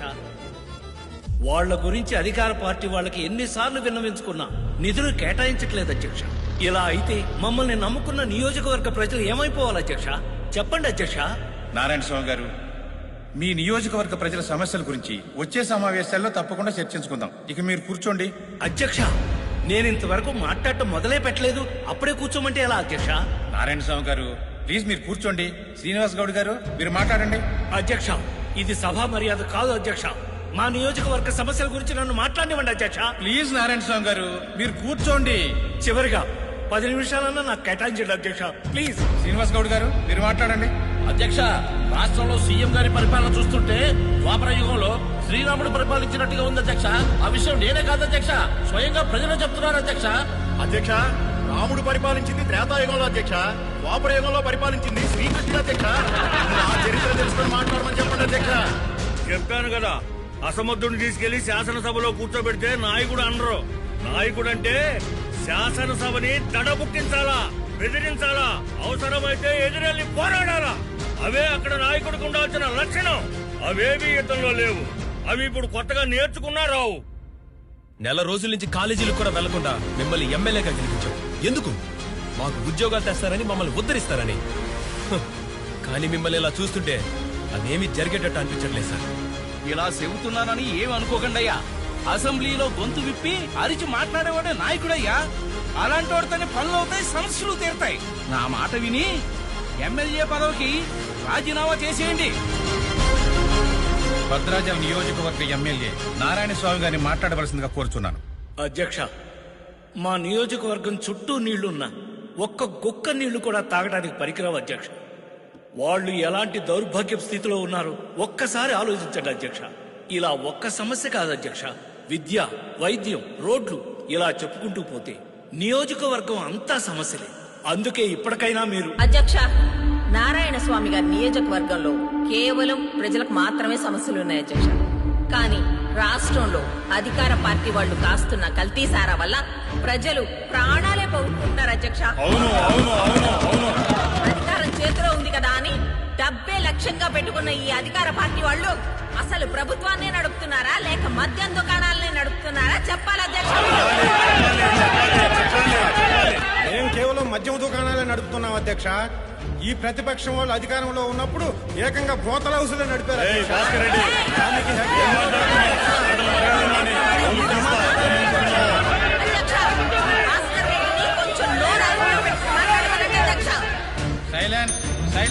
నేను మాట్లాడిన దాంట్లో తప్పే ఉంది అధ్యక్ష. ఈ రమాదేవి గారు ఏంటో, ఈవిడ చరిత్ర ఏంటో, ఒకప్పుడు చిలకలూరుపేటలో ఏం చేసిందో అందరికి తెలిసిందే అధ్యక్ష.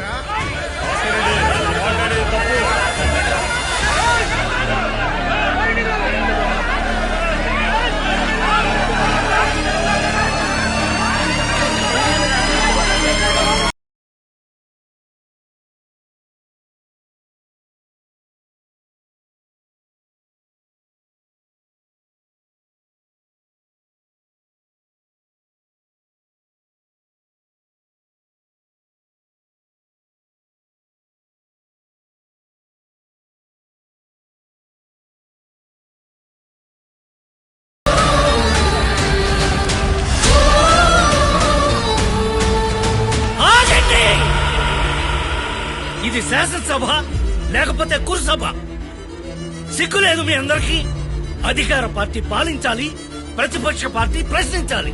కానీ మీరేం చేస్తున్నారు? ఇందుకేనా ప్రజలందరూ మిమ్మల్ని గెలిపించి ఇక్కడికి పంపించింది? జనం మారాలి, జనం మారాలి అని గొంతెత్తి అరవడం కాదు. 5 కోట్ల మంది ప్రజల్లో కేవలం 290 మంది మాత్రమే ఇక్కడికి వచ్చాం. అంటే మారాల్సింది ప్రజలు కాదు, మనము అని తెలుసుకోండి. మన మీద నమ్మకంతో మనకు ఓట్లేసి గెలిపించిన ప్రజల కోసం మనమేమి పోరాటాలు, యుద్ధాలు చేయక్కర్లేదు. వాళ్ళ సమస్యలను చర్చించి వాళ్ళ అవసరాలు తీర్చగలిగితే చాలు. కానీ మీరు చేస్తున్నదేమిటి? మీ ఓటు బ్యాంకుకు మాత్రమే న్యాయం జరిగేలాగా పథకాలు పెట్టి ప్రజల్ని మోసం చేస్తున్నారు. ఇదంతా నా చొక్కా చెరిగిందను, నా ఒంటి మీద దెబ్బ పడిందనో చెప్పట్లేదు. ఎంతో మంది మహానుభావుల పుణ్యమే ఈ శాసనసభ. అలాంటి ఈ శాసనసభలో ఉండాల్సింది మీలాంటి నాయకులు కాదు. ఒక టంగుటూరు ప్రకాశం, ఒక పుచ్చలపల్లి సుందరయ్య, ఒక వావిలాల గోపాలకృష్ణ లాంటి వాళ్ళు. అలాంటి వాళ్లే ఈ శాసనసభకు రావాలి. అప్పుడు గాని ఈ రాష్ట్రం గాని ఈ దేశం గాని బాగుపడదు.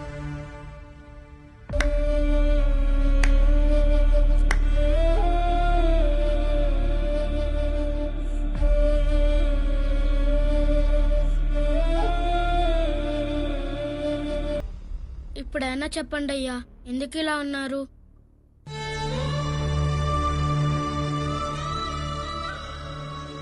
ఓడిపోయానురా. జనానికి మాటిచ్చి నిలబెట్టుకోలేని అసమర్థునైపోయాను.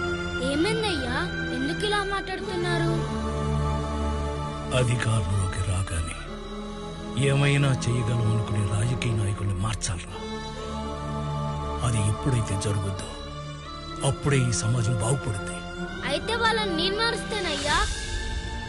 ఏంటి, నువ్వు మారుస్తావా? అవునయ్యా, నేను మారుస్తా. ఏది, అలాగే నాకు మాటివ్వు. మాటిస్తున్నానయ్యా, నిజంగానే వాళ్ళందరినీ నేను మారుస్తాను.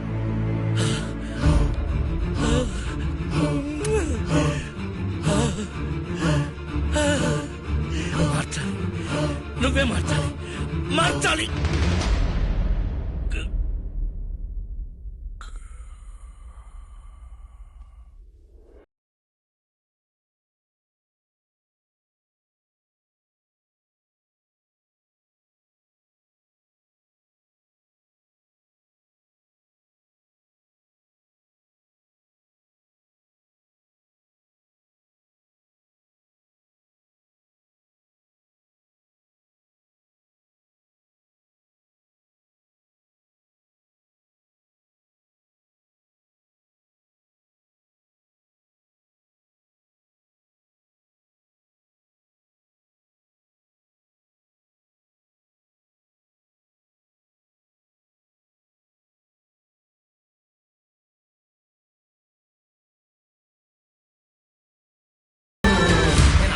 అప్పుడెప్పుడో ఏదో జరగడానికి మాకు ఏంటయ్యా సంబంధం? అయినా ప్రజాసేవ చేసుకునేవాళ్ళం. మమ్మల్ని ఇక్కడికి తీసుకొచ్చి ఇలా ఇబ్బంది పెట్టడం కరెక్ట్ కాదు బాబు. ప్రజాసేవ? ఏం ప్రజాసేవ చేస్తున్నారు మీరంతా? ఒక్కటి చెప్పండి. నెల తిరగకుండానే రేషన్ ఇస్తున్నాం, ముసలాళ్ళకి వికలాంగులకి ప్రతి నెల పెన్షన్ ఇస్తున్నాం, నిరుద్యోగులకు నిరుద్యోగ భృతి ఇస్తున్నాం, ఇన్ని మంచి పనులు చేస్తున్నాం. ఇవన్నీ సేవ కాదా? ప్రజాసేవ చేయడం అంటే టైంకి రేషన్ బియ్యం కందిపప్పు ఇవ్వడం కాదు సార్. అయినా 20 ఏళ్ల కుర్రాడికి ఎందుకు సార్ నిరుద్యోగ భృతి? వాడు కష్టపడలేడా? 2 ఎకరాల రైతుకి ఎందుకు సార్ రేషన్ బియ్యం? వాడు పండించుకోలేడా? మీ ప్రభుత్వ పథకాల వల్ల కష్టపడే తత్వం, పండించే సామర్థ్యం చచ్చి బద్ధకం నిద్రలేస్తోంది సార్. ఏ రోజైతే మీ ఉచిత పథకాల కన్నా కష్టపడటమే ఉత్తమం అని ప్రజలు ఎప్పుడైతే నమ్ముతారో ఆ రోజే మీరు నిజమైన ప్రజాసేవ చేసినట్లు సార్. అంటే మా మీద నమ్మకం లేకుండానే ప్రజలు మమ్మల్ని గెలిపిస్తున్నారా? మీ పేరు మారుతురావు కదా? అవును. మీ నియోజకవర్గం రామాపురం కదా? అవును, రామాపురమే. మీ రామాపురం గురించి మీకేం తెలుసు కొంచెం చెప్పండి సార్. ఏముందండి రామాపురంలో? 4 మండలాలు, 6 గవర్నమెంట్ ఆసుపత్రులు, 20 ప్రైవేట్ ఆసుపత్రులు, 12 సినిమా థియేటర్లు, 130 వైన్ షాపులు. అంతేగాక ఓటర్లు అంటారా, రెడ్లు 50,000 మంది, కాపులు 70,000 మంది, మిగతా ఓసీ క్యాస్ట్లు అన్ని కలిపి 1,00,000. అది కాకుండా బీసీ, ఎస్సీ, ఎస్టీలు మొత్తం కలిపి 2 లక్షల మంది ఓట్లు. అంతేకాదండోయ్, డైరెక్టర్ సుకుమార్ గారు, హీరోయిన్ అంజలి పుట్టింది ఇక్కడే. ఇంకేం కావాలండి? Nice information sir. అదే రామాపురంలో ఒకప్పుడు వేలల్లో ఉండే రైతులు ఇప్పుడు 100లోకి ఎందుకు వచ్చారో తెలుసా సార్? తెలీదయ్యా, మా నియోజకవర్గం గురించి మాకేం తెలీదు. నీకేం తెలుసో చెప్పు. రామాపురం మొత్తం ఓటర్ల సంఖ్య 4,80,000. అందులో పురుషులు 2,50,000, స్త్రీలు 2,28,000. మిగిలిన వాళ్ళు థర్డ్ జెండర్. అక్కడ వర్షపాతం, నీటి సదుపాయం ఎక్కువగా ఉండడం వల్ల వరి, చెరుకు వంటి పంటలకు ఆ నేల అనుకూలం. ఇక సమస్యల విషయానికొస్తే రామాపురం మెయిన్ సెంటర్ లోనే పెద్ద డంపింగ్ యార్డ్ ఉంది. ఇంకా అక్కడ రోడ్ల గురించి మనం ఎంత తక్కువ మాట్లాడుకుంటే అంత మంచిది. ఆయన అధికార పార్టీ ఎమ్మెల్యే. మీరు ప్రశ్నించడంలో అర్థం ఉంది. మరి మేం ప్రతిపక్షంలో ఉన్నాం కదా, వాళ్లతో పాటు మమ్మల్ని ఎందుకు తీసుకొచ్చినట్టు?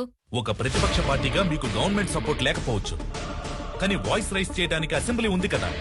అక్కడెందుకు మాట్లాడరు సమస్యలపైన? ప్రజలు ఓట్లేసి అసెంబ్లీకి పంపింది వాళ్ళకేదో మంచి చేస్తారన్న నమ్మకంతో. కానీ పెట్రోల్ రేటు పెరిగితే పట్టింపు లేదు, ఉల్లి ధర ఊసే లేదు. రైతుల ఆత్మహత్యలు మనకు కేవలం ఒక వార్త మాత్రమే.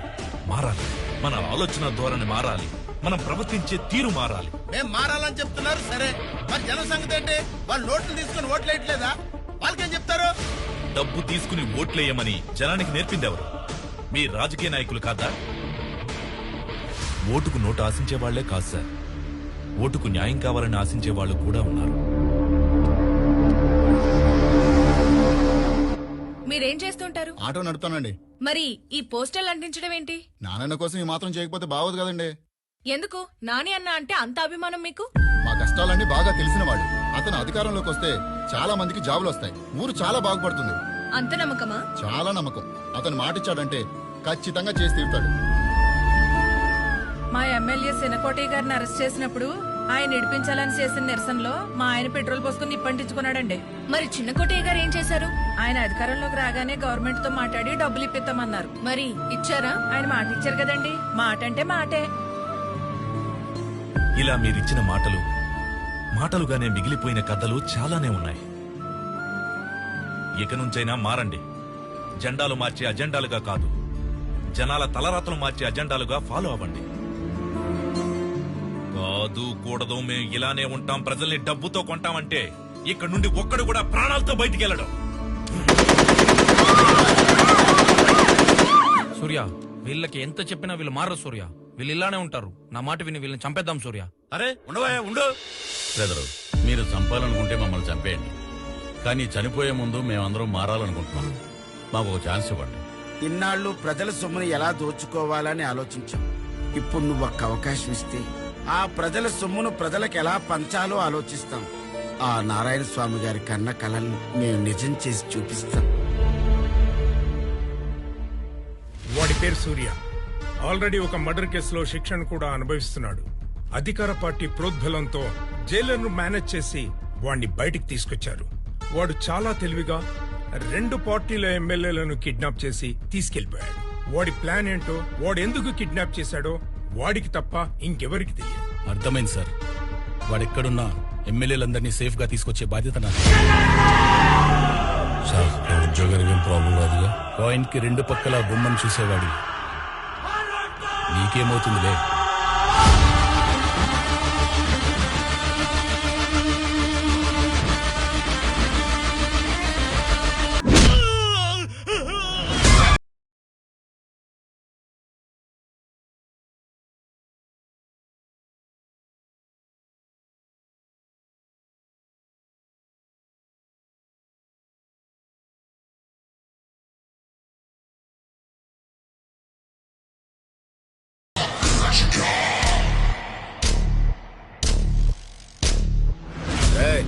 వెళ్ళని చంపేసి ఎమ్మెల్యేలని తీసుకోరండ్రా.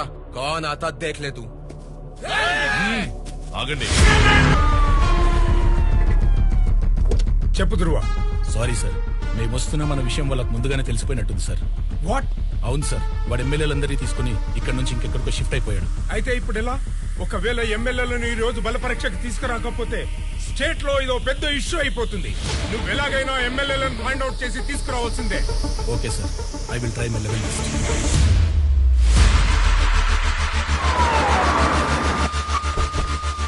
ఇదిగోండి మేడం ఫైలు. అందరి సంతకాలు దీంట్లో ఉన్నాయి. మా గవర్నమెంట్ ని సపోర్ట్ చేసే MLAs list sir. Thank you sir.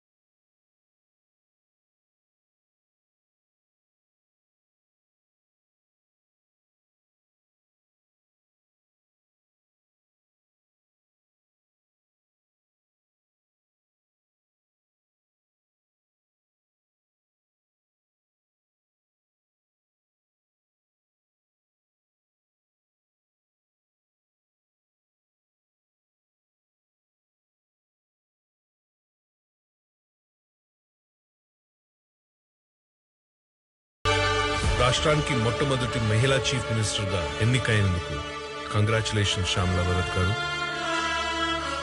Best wishes. ఒక వ్యక్తి చేసిన మంచి పని వలన ఈ రోజు మనమంతా కొత్త ఆలోచనలతో కొత్త అసెంబ్లీని చూస్తున్నామంటే ఇది అందరూ ఒప్పుకొని తీరాలి. ప్రజలకు మంచి చేయాలంటే సభలో సభ్యుల మధ్య సఖ్యత అనేది అవసరం. ముందుగా ప్రతిపక్ష పార్టీ తరఫు నుండి ఏవైనా ప్రజా సమస్యలుంటే ప్రస్తావించవలసిందిగా కోరుతున్నాం. అధ్యక్ష,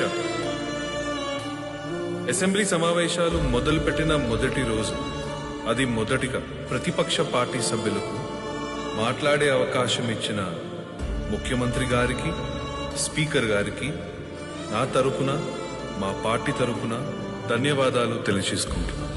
గత 2 సంవత్సరాలుగా కరోనా అనే మహమ్మారి ప్రజా జీవితాన్ని ఎంతలా అతలాకుతలం చేసిందో, ప్రజల ఆరోగ్య విషయంలో మనం మేల్కోవాల్సిన సమయం వచ్చింది.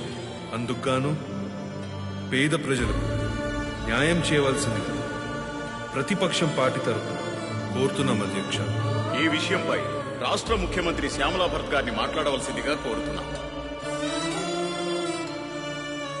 అధ్యక్ష, ముందుగా ఇలాంటి చక్కని వాతావరణంలో గొడవలకి తావు లేకుండా ప్రజా ప్రయోజనం కోసం ఉపయోగపడే బిల్లును సభలో ప్రవేశపెట్టిన ప్రతిపక్ష పార్టీ సభ్యులు రామ్మోహన్ రావు గారిని, ఆ పార్టీని నేను అభినందిస్తున్నాను.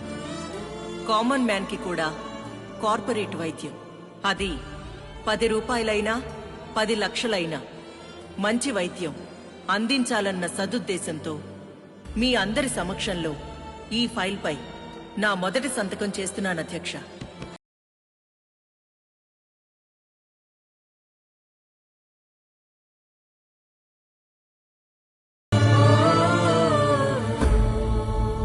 మొత్తానికి నువ్వు అనుకున్నది సాధించావు సూర్య. నెక్స్ట్ నీ ప్లాన్ ఏంటి? మన దేశ అభివృద్ధిని ఎవరైతే అడ్డుకుంటున్నారో వాళ్లే నా నెక్స్ట్ టార్గెట్.